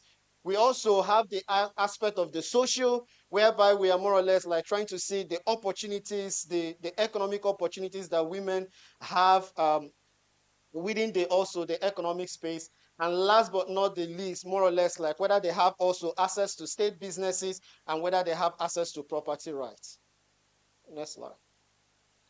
And to measure gender employment balance or gender inequality, we came up with different indicators that we sourced primarily from the World Development Index. So more or less like looking at the ratio of female employment shares, also other indicators like the labor force participation, the share of women in vulnerable employment, and last but not the least, whether they are also employed in the industrial sector. Next slide. Okay, so this is more of like our empirical specification, where in the first we looked at the linear relationship, and in the second we looked at more or less like the interaction. So what did we find? You can go to the next slide. So what did we find? So the first thing that we found here is that actually structural change is more or less like increasing gender employment imbalance in the African context. So that is what we found, that is increasing gender employment imbalance. And in the next slide, so of course, because structural change is something that is good, and also achieving a gender employment balance is also something that is good. So what we then do also is we looked at all the role of these inclusive policies. And what we found out in this first aspect of the paper is that actually gender inclusive policies is actually reshaping this relation. So for those countries in Africa that has been able to achieve some level of gender inclusive policies, this has helped in reducing or moderating the adverse effect that structural transformation is having in terms of gender employment imbalance. The next slide. Go to this to the other part further. I've summarized this. Okay. So in this second aspect of the paper is now where we start looking at the implication that the green energy transition also have.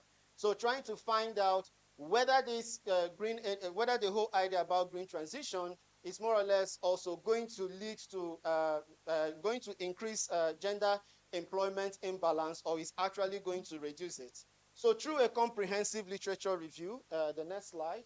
So what we found out, there are three particular things that we found out. And of course, that is actually predicated upon the fact that it's actually going to reduce gender employment imbalance. And the first is that there have been evidence that actually this green energy system, it has more opportunities for women to participate in the labor market, and it naturally employs more women as compared to the traditional fossil fuel-based energy system.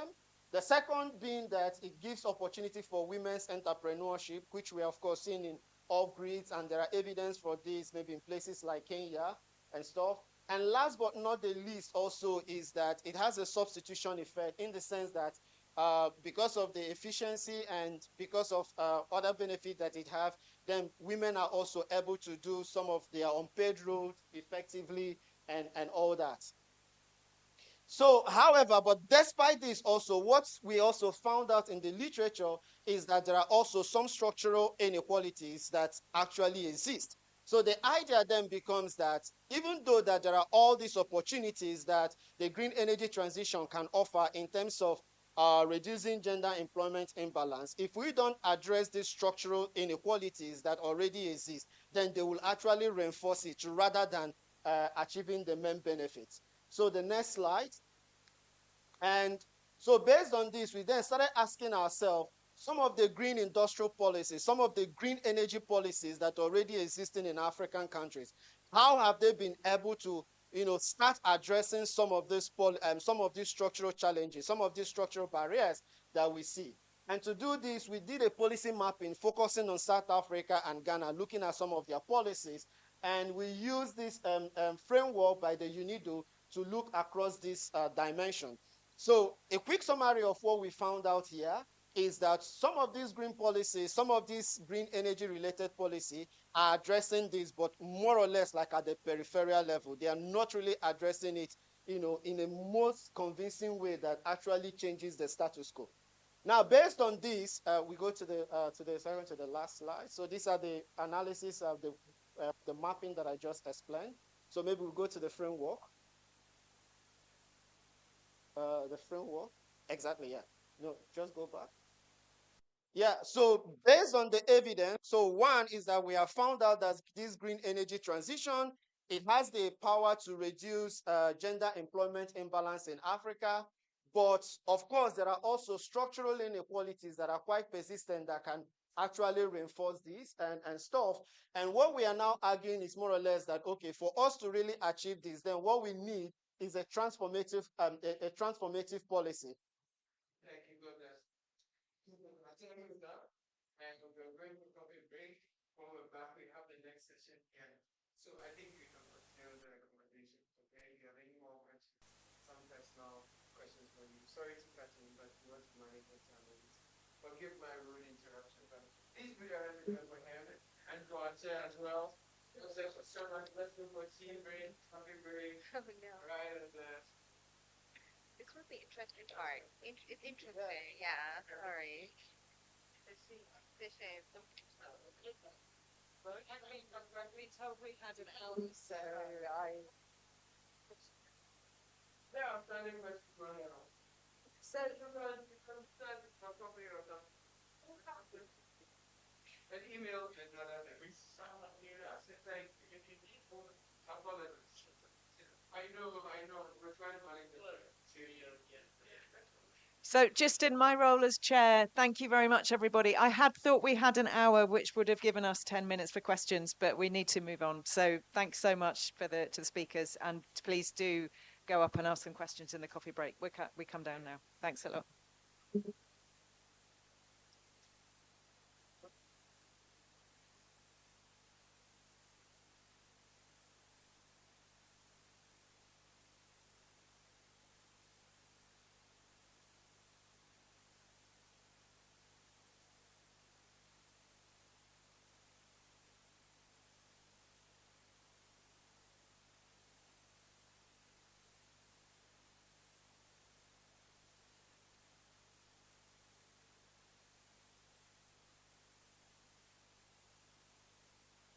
Back to these guys. Thank you for your support.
Yeah.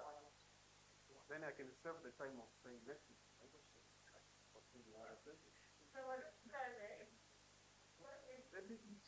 Now? There?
This one is Gabriel.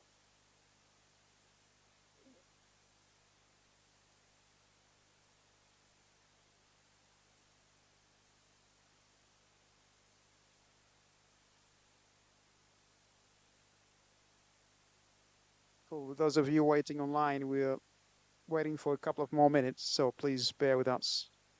Is it working? No. No. True. True. It looks for me, no? Is it working? No. You know, we had a little problem with the mic in the previous session. So, hello, hello.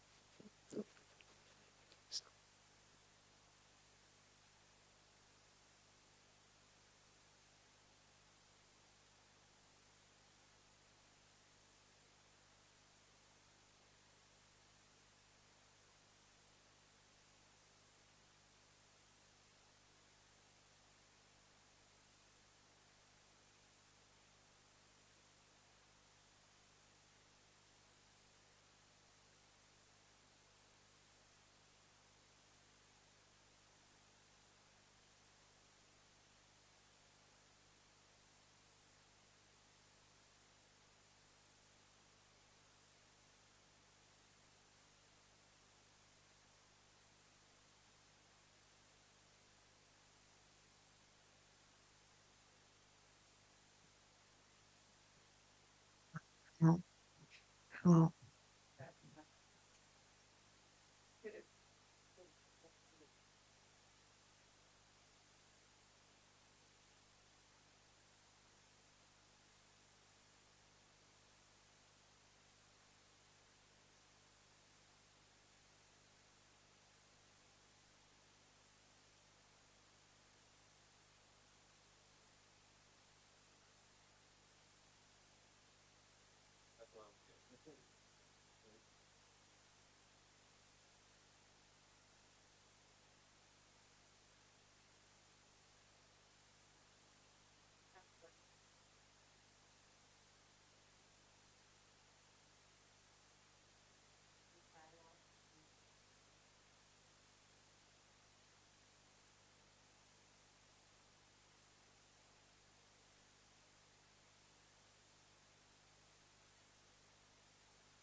Good afternoon. I'm afraid we will have to start. We've got how many people online? 5 people online. Okay. So, good afternoon and welcome to the session. We've got, so on the program initially we're supposed to have 3 papers, but we've got another one just got squeezed in. So we're having 4 papers. That makes time management quite essential here. But we've got some interesting papers covering quite a range of topics from off-grid solar in Tanzania to electric vehicle adoption in Ghana, to politics of reforms and policy making in Ghana as well. And then the last paper on decent work and career prospects in the energy transition. 3 presenters are here physically, and one will be joining us online, Godwin. Just a quick, we don't have to do this. I can realize all the presenters are here. So Gabriel go first, and then Victor, and then Godwin online, and then Paola will wrap up. Just a quick intro of the presenters today. Gabriel is a PhD student who is funding PhD currently at the Nelson Mandela Institute of Science and Technology in Tanzania. His research is interested in research across areas of centers of diffusion and adoption of renewable energy technologies and innovation, among other things. From the University of Ghana with a MSc in Sustainable Development, and is interested in questions of electric vehicle. He also combines research and activism as well.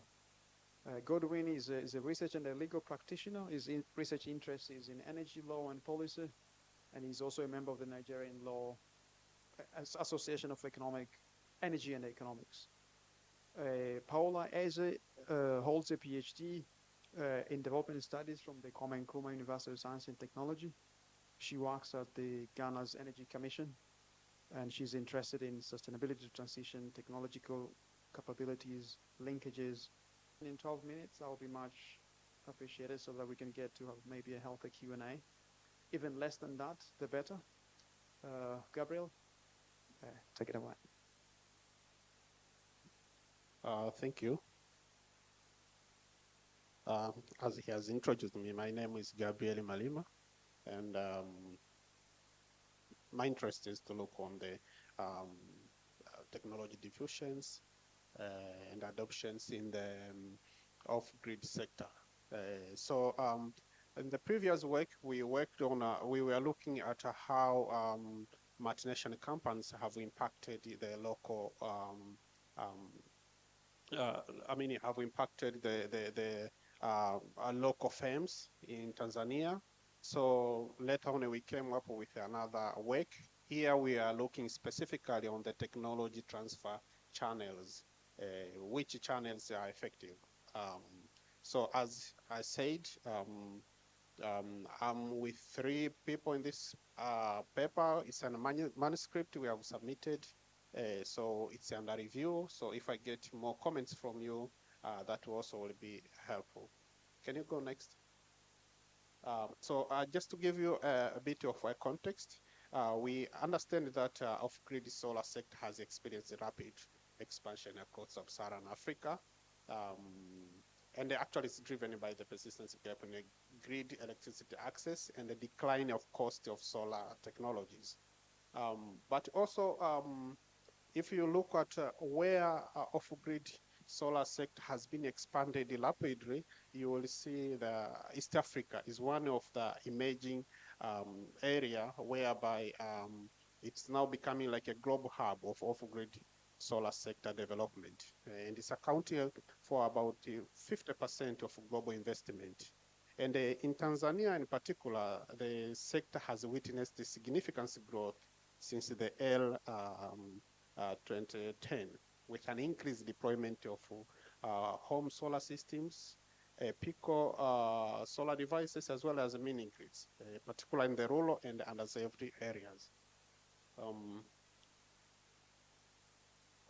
So the problem is, we understand that after going through literatures and also looking at the way off-grid solar sector has expanded, we understand that multinational companies have been very instrumental in introducing advanced solar technologies, including the smart solar home system, mini grids, as well as productive use of energy systems. They are deploying innovative business models, particularly the one which has been cited in most of the articles is the pay-as-you-go system. And also they have been very good in mobilizing capitals and the managerial expertise, accelerating the market formation and the scaling. But despite of this contribution, a critical knowledge gap remains. We are looking at the technology diffusions. Why did the multinational companies have facilitated the technology diffusions? There is a limited empirical understanding of how these technologies have been translated in the local technology capabilities. So the main question we are asking ourselves, do local firms actually learn, adapt, and upgrading technologically? So as I said, this is the continuation of the work which we did before. So at this work, we are now looking at the specific channels. Can you go next? So we are still investigating. Next, we are still investigating on how the multinations are impacting the local economy. So at this work, we conceptualizing technology transfer by focusing on the channels. It's a channel-based framework. So we were looking at the internalized technology transfer as well as externalized technology transfer channels. So we use the work of Lemma to identify different channels, and using these channels, then we went to the field to see how effective these channels are. Next. So we conducted this study. We did 2 rounds of interviews in 2024 and 2025. And it was more of, it's a qualitative research, whereby we engaged 11 multinational company affiliates and 12 local firms, which were mainly distributor, installers, and the service providers. but also we conducted interviews with the key stakeholders, government officials, energy experts, and renewable energy consultants. And during the analysis, we were identify the themes based on the two categorizations. We were looking at the internalized technology transfer channels, and the other category we were looking at the externalized technology transfer channels as the ones which I pointed them out during in the conceptual framework. Next. So these are the things which we found out. Generally, the level of technology transfer, these channels, most of these channels were not that much strong. The two channels that were a bit more effective than the others were the labor upgrading. We found that several companies were providing training, although the trainings were mostly focusing on the maintenance, installation, and the sales and the customer management. But the training were not into the core engineering aspect. So they were just focusing on this supportive work. But at least they were training. And also there were the promotion of local staff into managerial roles, upgrading. 80% of the managers currently that are operating these multinational affiliates in Tanzania, managerial positions are now held by the locals. So there was an upgrading, and in one of the company we went there and we were discussing with them and said, okay, if you could come, if you had come here 5 years ago, all of these managerial positions were held by people from Europe. Currently, we have been upgraded. Now we are the ones who are taking forward the company. So in terms of labor upgrading, we found that, okay, something is happening there. And also there is something happening in the labor mobility. This was regarded as also most important external channels. There are evidence of the former multinational companies employees moving out of the campus and going to establish small firms, small solar firms. So some evidence were observed here. Example of those companies, it was a Nectec, Sidai Solar, and Offset Energies. These were the two companies which we found them originated from former employees who were working for the multinational companies. Now, and the rest of the technology transfer channels, actually, it was like very limited or completely nothing was happening. In inward foreign direct investment, although these companies were introducing advanced technologies like smart solar home system, lithium batteries, and the pay-as-you-go systems, these innovations were remaining within the firm boundaries. We are not moving out to the local firms. Most of the local firms were continual conducting their they were continually selling the product which were either using the lead batteries. They were not adapting the lithium batteries because of course they were expensive. They were not using the smart solar home systems, and they also pay as you go systems were mostly on the firms were not using that one. So innovations were remaining within the firm boundaries, the multinational companies' boundaries. And also in terms of research and development, most of the research and development process were conducted abroad in the parent companies or in headquarters. And the local offices were just focusing on implementation, what has already been designed and configured abroad. So no much local value additions. Most of the things were coming as a play, ready to play, ready to install. So they will just take them from the port, then distribute to their agents in the rural areas and then install. So local additions were not that much there. There were no joint ventures in those 12 multinational affiliates we visited, it was only one company that had. So just generally, there was limited collaboration opportunities. Backward linkages, this is a channel which we discussed a lot in our previous work. And then we also found out when we were conducting this study. So backward linkage were narrow and shallow. Most of the core components were imported, as I said, mainly from China. Local sourcing was just focusing on the low value inputs, wire, cables, switches, poles, and things of that nature. International trade and the sales of capital goods. This one has helped to introduce solar with embedded new technologies, but there was limited evidence about local firms absorbing these technologies. Local firms are still using cheap, they are just focusing on the cheap with cheap product with basic technologies, mostly also imported from China. Licensing and a franchise, that is completely absent, and the joint research and development programs were not there. Most of these companies were just collaborating with universities in Europe or in the US, but there were no much collaboration with the local universities in terms of research and development. Next. So this one is the summary of what we found out. The channels that are a little bit strong are labor upgrading and the localization and the labor mobility. And the rest of the channels were very weak. And next, there was factors that were influencing this one.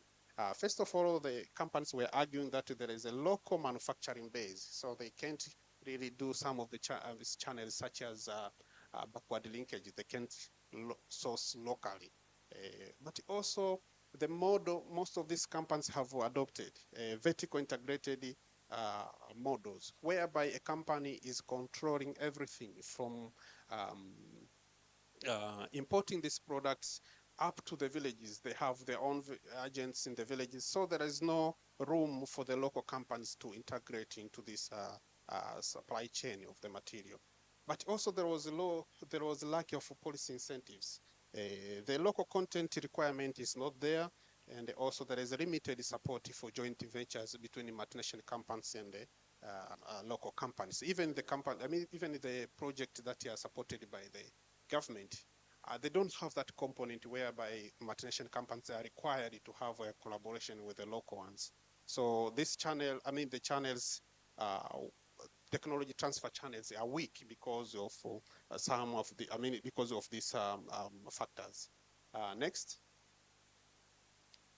Yeah. So generally we say that, okay, multinational companies have significantly introduced the advanced solar technologies. However, the technology have largely remain internalized within the multinational company structures in Tanzania. There is a limit institutions, individuals, as I said, with the labor mobility and the labor upgrading, but you don't see the institutions facilitating the technology transfers as supposed to be. So more effort is needed actually to strengthen the channels of the technology transfers for the case of Tanzania. Thank you.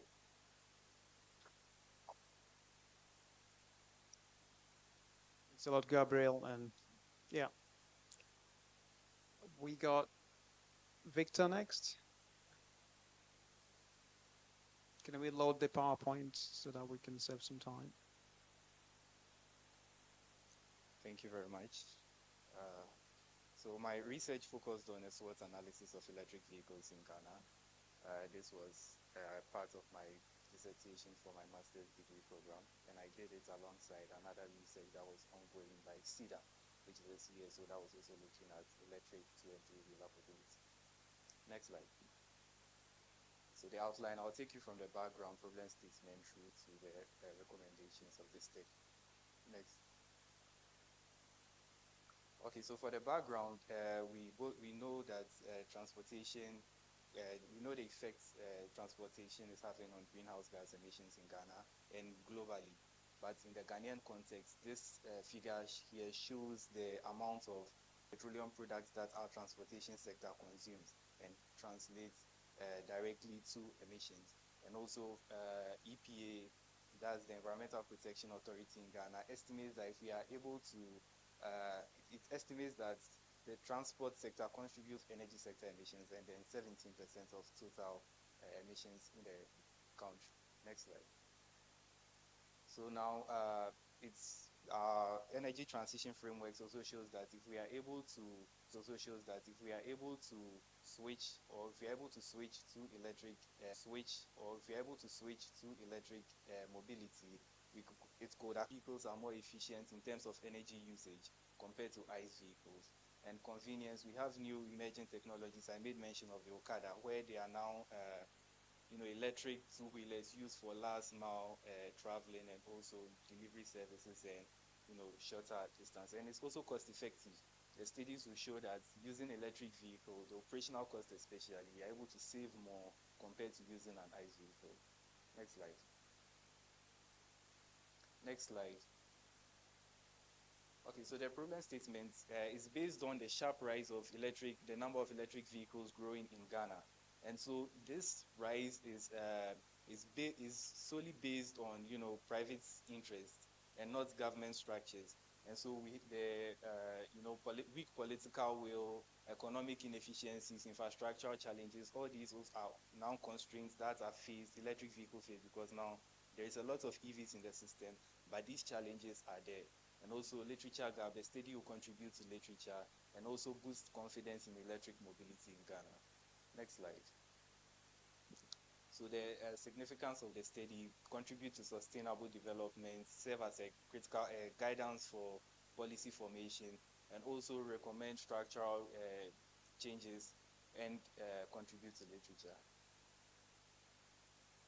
So it's a SWOT analysis. So we'll be looking at the strengths of electric vehicles, try to find out some of the weaknesses, look at the opportunities it presents, and also look at the threats that it faces within the sector. Next slide.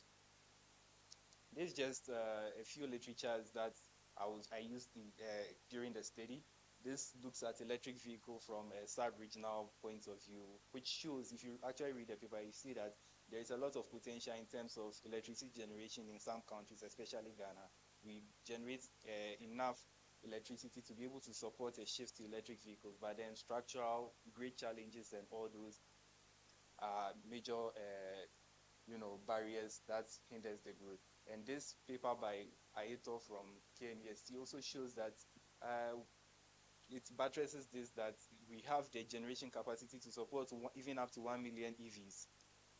And this other study also look at some of the factors that makes potential customers or consumers buy electric vehicles, where it talks about economic benefit, charge infrastructure, environmental concerns, and people also look at their self-image to shift to electric mobility. But then this study also makes an argument that in order to achieve, for electric mobility to actually achieve its sustainability benefits, we have to make sure that our energy share remains renewable. The renewable part of our energy remains above 20%, which is very critical in achieving that objective. Next slide. So this is just the methodology. It was a qualitative study where we spoke to some government officials, spoke to informal stakeholders, informal mechanics. Those are mechanics by the roadside who work on vehicles, and also dealers, the automotive dealers, those who import electric vehicles and all that, and analyze thematically. Next slide. So,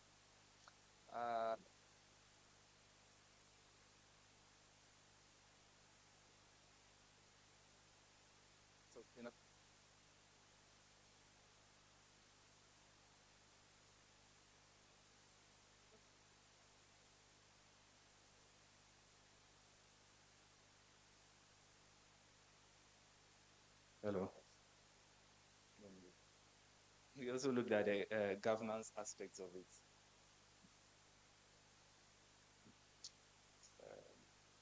Okay, so let's jump straight to the strength. So one of the most pressing, or that's the biggest selling point for electric vehicles, has been its environmental and health benefit. And EVs obviously have been proven not to emit carbon nitrous oxide, carbon monoxide, and particulate matter. But also what is very important is the health aspect, especially with our informal mechanics who are mostly by the roadside. They fuse or they come in direct contact with the fumes from ICE vehicles. So it's very important that the switch will benefit them by contributing to their health. This study by WHO shows that we can save up to 5,500 lives if we are able to clear our air or make our air clean. And also reduce the expenditure on fossil fuel is also another advantage that has been recognized with the use of electric vehicles, where it contributes to security and economic stability. Recently, the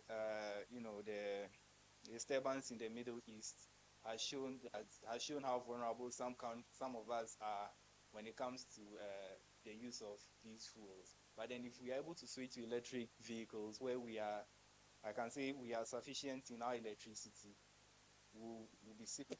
And also the amount spent in importing in importing fossil products into the country for petroleum products for our transportation is at 1.5 billion in 2024. So if we are able to switch even 50% of our vehicles to electric, we can see how much we'll be saving in the economy. Lower operational costs for drivers, drivers or riders or users of vehicles has been shown to be a very important advantage of using these vehicles, where we did some calculation at a 100-kilometer distance. If you are using a petrol vehicle, this was a 1.5 liter vehicle that is running at a 100-kilometer distance. We calculated based on average cost of fuel last year, and you can see the saving that you can spend up to 1,728 on fuel, while on electric vehicle you spend far less. And also maintenance costs. Electric vehicles don't have a lot of mechanical parts, so using electric vehicles, you're able to save on operational costs with less maintenance, where you frequent maintenance works are mostly on the brakes and the mini electrical parts. Also, we have the strength of aligning electric vehicles with national policies, where we've already included it in our nationally determined contributions. And we also have these policies to guide the growth of electric vehicles in Ghana. Next slide, please. Now to the weaknesses. Even though electric vehicles come with a lot of advantage, there are obviously some weaknesses within our system, where the upfront cost is a major concern. When you speak to these riders or these potential buyers of electric vehicles, they'll tell you that the price of it is not small. They can't just switch like that. And also a study has shown that if you are buying an electric vehicle, I think the electric vehicle used for this study was the Tesla S class. It's 13.5% higher than buying a Toyota Corolla. But recently, there are new EVs coming into the system, mostly from China and other Asian countries, which are far cheaper. But still, generally, they are more expensive than the ICE vehicles. Also, our electricity supply in Ghana, studies show that we have the generation capacity in Ghana, but then supply continues to be a challenge when structurally or the infrastructure to supply these electricity to homes and other places becomes a challenge. So what happens if you buy an electric vehicle and you get home and there is no light? It doesn't mean the next day you will not move around your house, or you will not move out of your house, or what. So that's also a big challenge with electric vehicles. Then awareness and perceptions. When we went around, what we realized was that a lot of people have a lot of misconceptions, especially where the vehicles are coming from. They believe that things from China are not of very good quality. So they feel like, and a lot of these cars too are from China, so they feel they don't trust the strength of these vehicles. Also scared of range anxiety, and that is very justified, because we leave Accra and go to other regions, there are far less charging stations. I'll come to that. Also, limited charging infrastructure. That was what I wanted to get to. This, as of a company we spoke to, said they had 33 charging stations in Ghana. 33. And Out of that 33, only 5 are outside Accra. When you leave Greater Accra region, you get only 5 charging stations, and those are even in Kumasi. So what happens to other places? And also spare parts and servicing is very important because of our informal mechanics who do not have, EVs are very new, so they do not have the technical know-how to work on some of these electric components. But when you speak to them, they will try to assure you from their business point of view that, oh, they know what they are doing, but when you ask them specific questions, you realize that there is a knowledge gap. Next slide, please. Yeah, just bring them. So employment creation is one opportunity we aligned with the bringing of electric vehicles, and especially when we want to shift to manufacturing and assembly, there's a lot of job opportunities there. Also, renewable energy provides us with the avenue to, leverage on renewable energy. I think one charging station, Kofa tried that. They built a charging station that was relying on, solar. It was actually a battery swap, and that was a very good initiative that we can also explore. Gender equality and social inclusion, where also with building our EV system, where we look at, sorry, we look at manufacturing and assembling. It came out that, yeah, we can include vulnerable groups in that process where they do not do a lot of the hard work, like the finishing, polishing parts of the product. They can engage in that. Also, innovation and technology transfer, where we leverage on local manufacturing and also assembly potential. Currently, there is zero manufacturing of electric vehicle components. Everything we do here is just assembly, or we import the vehicles whole. And also we can improve on our grade system to meet the demand. Next slide. Now the threats, let me just rush through this. So import restrictions, when we spoke to these stakeholders, we realized that they are faced with a lot of import restrictions, especially the tariffs. But apart from the tariffs, importing batteries apparently is very difficult. When they are importing the components to come and assemble here, the batteries are treated as a hazardous component.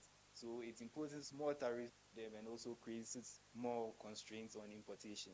And so the technical know-how, like I said earlier, during the weaknesses, but when we actually spoke to some TVET institutions and also technical institutions, and they do not have programs that are tailored on bringing out technicians who are specific, more tailored towards electric vehicles. Apart from some companies who make it out of their way, like Solar Taxi, they on yearly basis train young girls in EV technicians. Yeah, I think after this. So policy, most of the policy around EVs, we have the policies, but when you look at the policies more clearly, you see that there is no coordination. The other,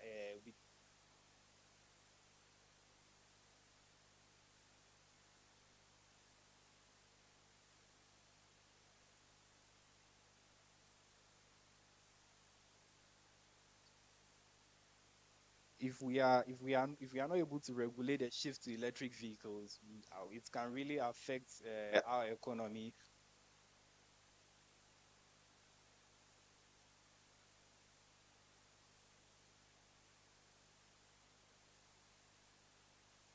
If we these informal mechanics who their who how their whole economic situation is on ICE vehicles, the repair of ICE vehicles, what happens if we shift to electric vehicles without including them in the transition? And also the system of the problem of waste, where it's already estimated that there will be 12 million tons of lithium-ion battery waste by 2030, and we are already in 2026. So what happens to all that waste when we transition to electric vehicles? Those are some of the things we need to look at. Yeah, I mean, I'm done with this.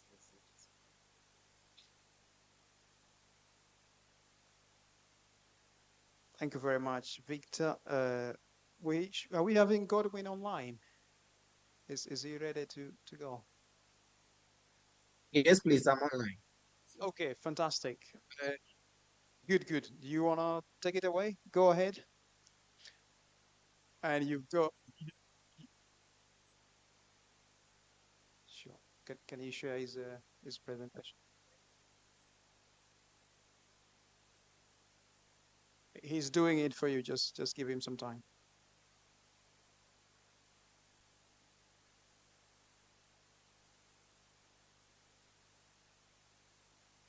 Should be okay now.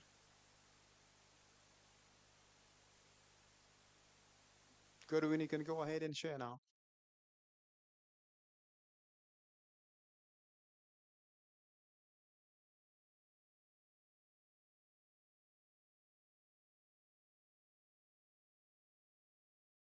Has to do it. Has to do it.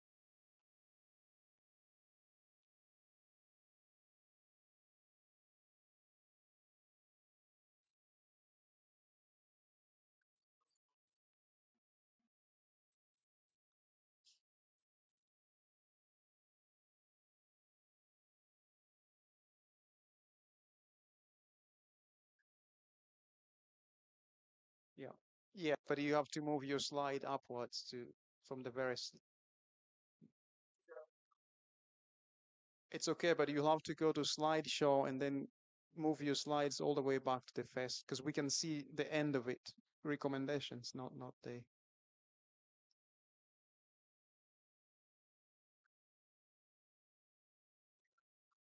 Yeah.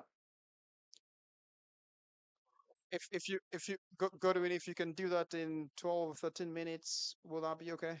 Because we're really running out of. Okay.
We have lost you. We can. The problems we have in Africa has to do with the issues of the laws that we create around energy transition.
Godwin, you can hear me? You should be wrapping up, and we lost you for a few minutes. I think your connection was a bit down, but you should be wrapping up.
No problem, Godwin. Thank you very much.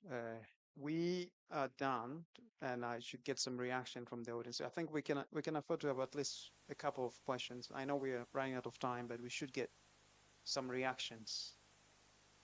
There's one here, Abdul, and then Paula, and then Lucy, and then okay. So in that order, Abdul, Paula, Lucy, and then yeah.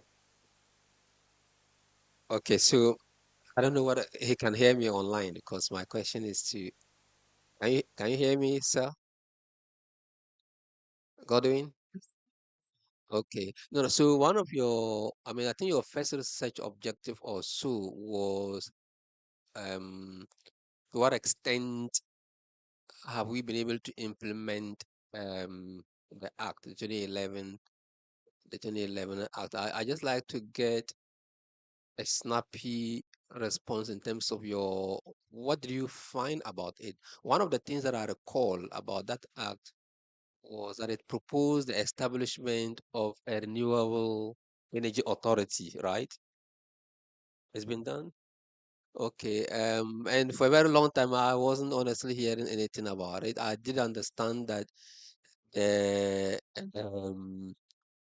I mean, rather than that authority, for a very long time, what we had was a directorate within the energy ministry. Do you have some, I mean, thoughts as to why did we say that we wanted to establish a whole authority to be in charge of this, but for like at least about a decade afterwards or so, we didn't seem to have that authority in place, and which sort of like borders on your I mean, on your research objective as to the extent to which implementation of the act has done. There is a staff member of the Energy Commission in the room, and I'm sure she also has some answers to some of the questions I'm asking. So maybe if you respond, she could add her voice to whatever she knows as an insider. Thank you.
Thank you.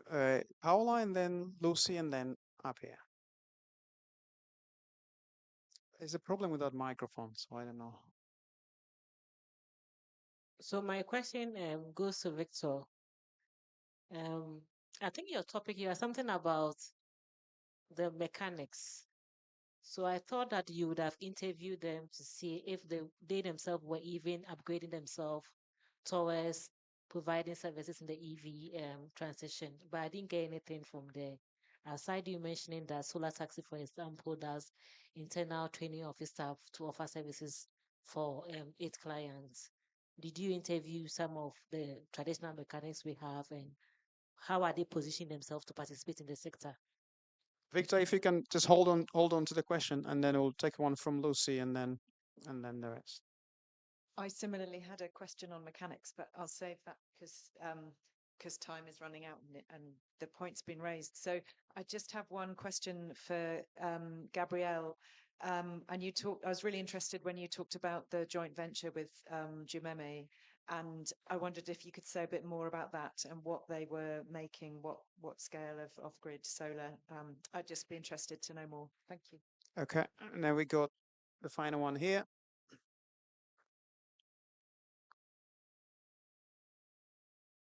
I have one contribution for Victor and Godwin and one question.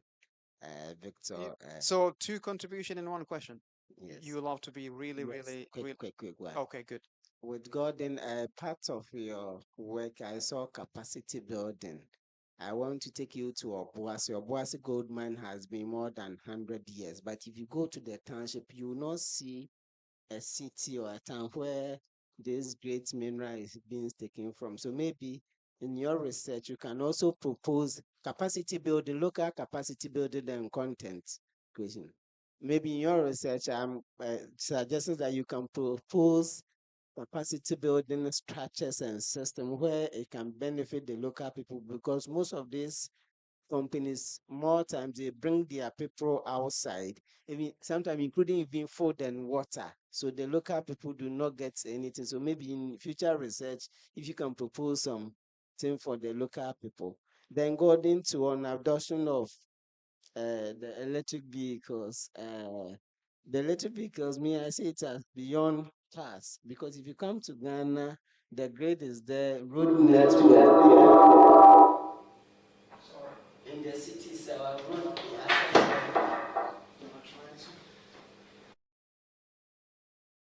Accra being the capital of Ghana, if you move from the principal street and you go to the communities, road network is very bad. And compare here to maybe Brunhafo and the other regions, electricity issue, capacity building I was talking about earlier, because all these cars from your presentation, they are imported. So maybe your research too and financial models, you were interviewing some people, they say the cost is very high, they cannot buy for the ordinary Ghanaian. So if are there any financial model for like me from private sector? I'm not working in the government where I can go and take a loan, 50,000 Ghana cedi to go and buy from this company that are assembling it in Tema also. Are there any financial model that if I have private sector, I'm working and I need one of these pickup, EV pickup to do my work? You were talking about charging station where even Kumasi, only 5 charging stations are there. Kumasi too is the second largest capital to Accra. So if Kumasi has only 5, then the Obuasi and the other places, how many are they having? 0. All these things are issues that it can come up so that the policy You should be wrapping up. Makers can think about. Finally, I wanted to ask you that when you were doing your work, or now, do you see any pathways that is it to transition from the local mechanics to internal combustion? Because they are doing internal combustion, and this one, like you said, they don't have much knowledge about it. The diagnosis of these EV cars. Are there any systems and structure that has been put place to equip them, to transition them from the combustion to the new electric vehicle importation and also usage in the country? Thank you. Thank you. So 2 recommendations, which I suggest the authors, you take them on board, and then 2 questions, one to Victor on the local mechanics, both from Paola and I think Lucy, and then the question of joint venture in Tanzania, Gabriel. Yeah. So we did the research. We did interview informal mechanics. So with the issue with informal mechanics, I tried to state it out there was that they will tell you that they can work on the vehicle, but they can't. So what?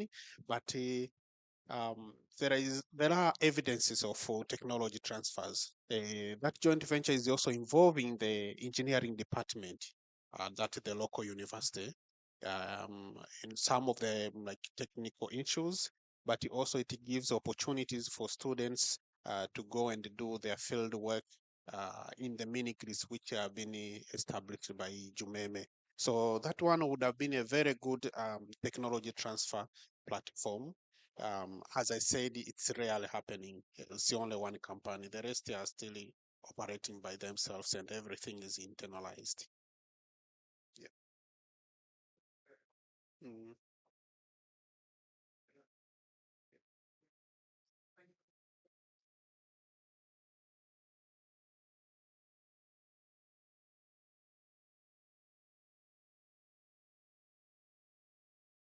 Do we have any question from the online audience, if any? No. Godwin, you can hear us? Okay, thanks for joining us, and we're wrapping up now. So we're saying goodbye for our online audience, and looking forward to day 2 tomorrow. So, okay, goodbye. That's it.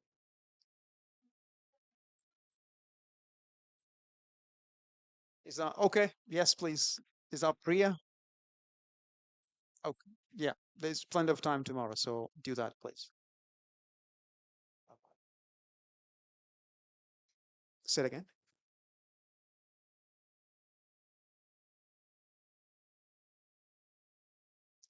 Yeah. But that's the end of it. Thanks a lot, and you have a wonderful evening.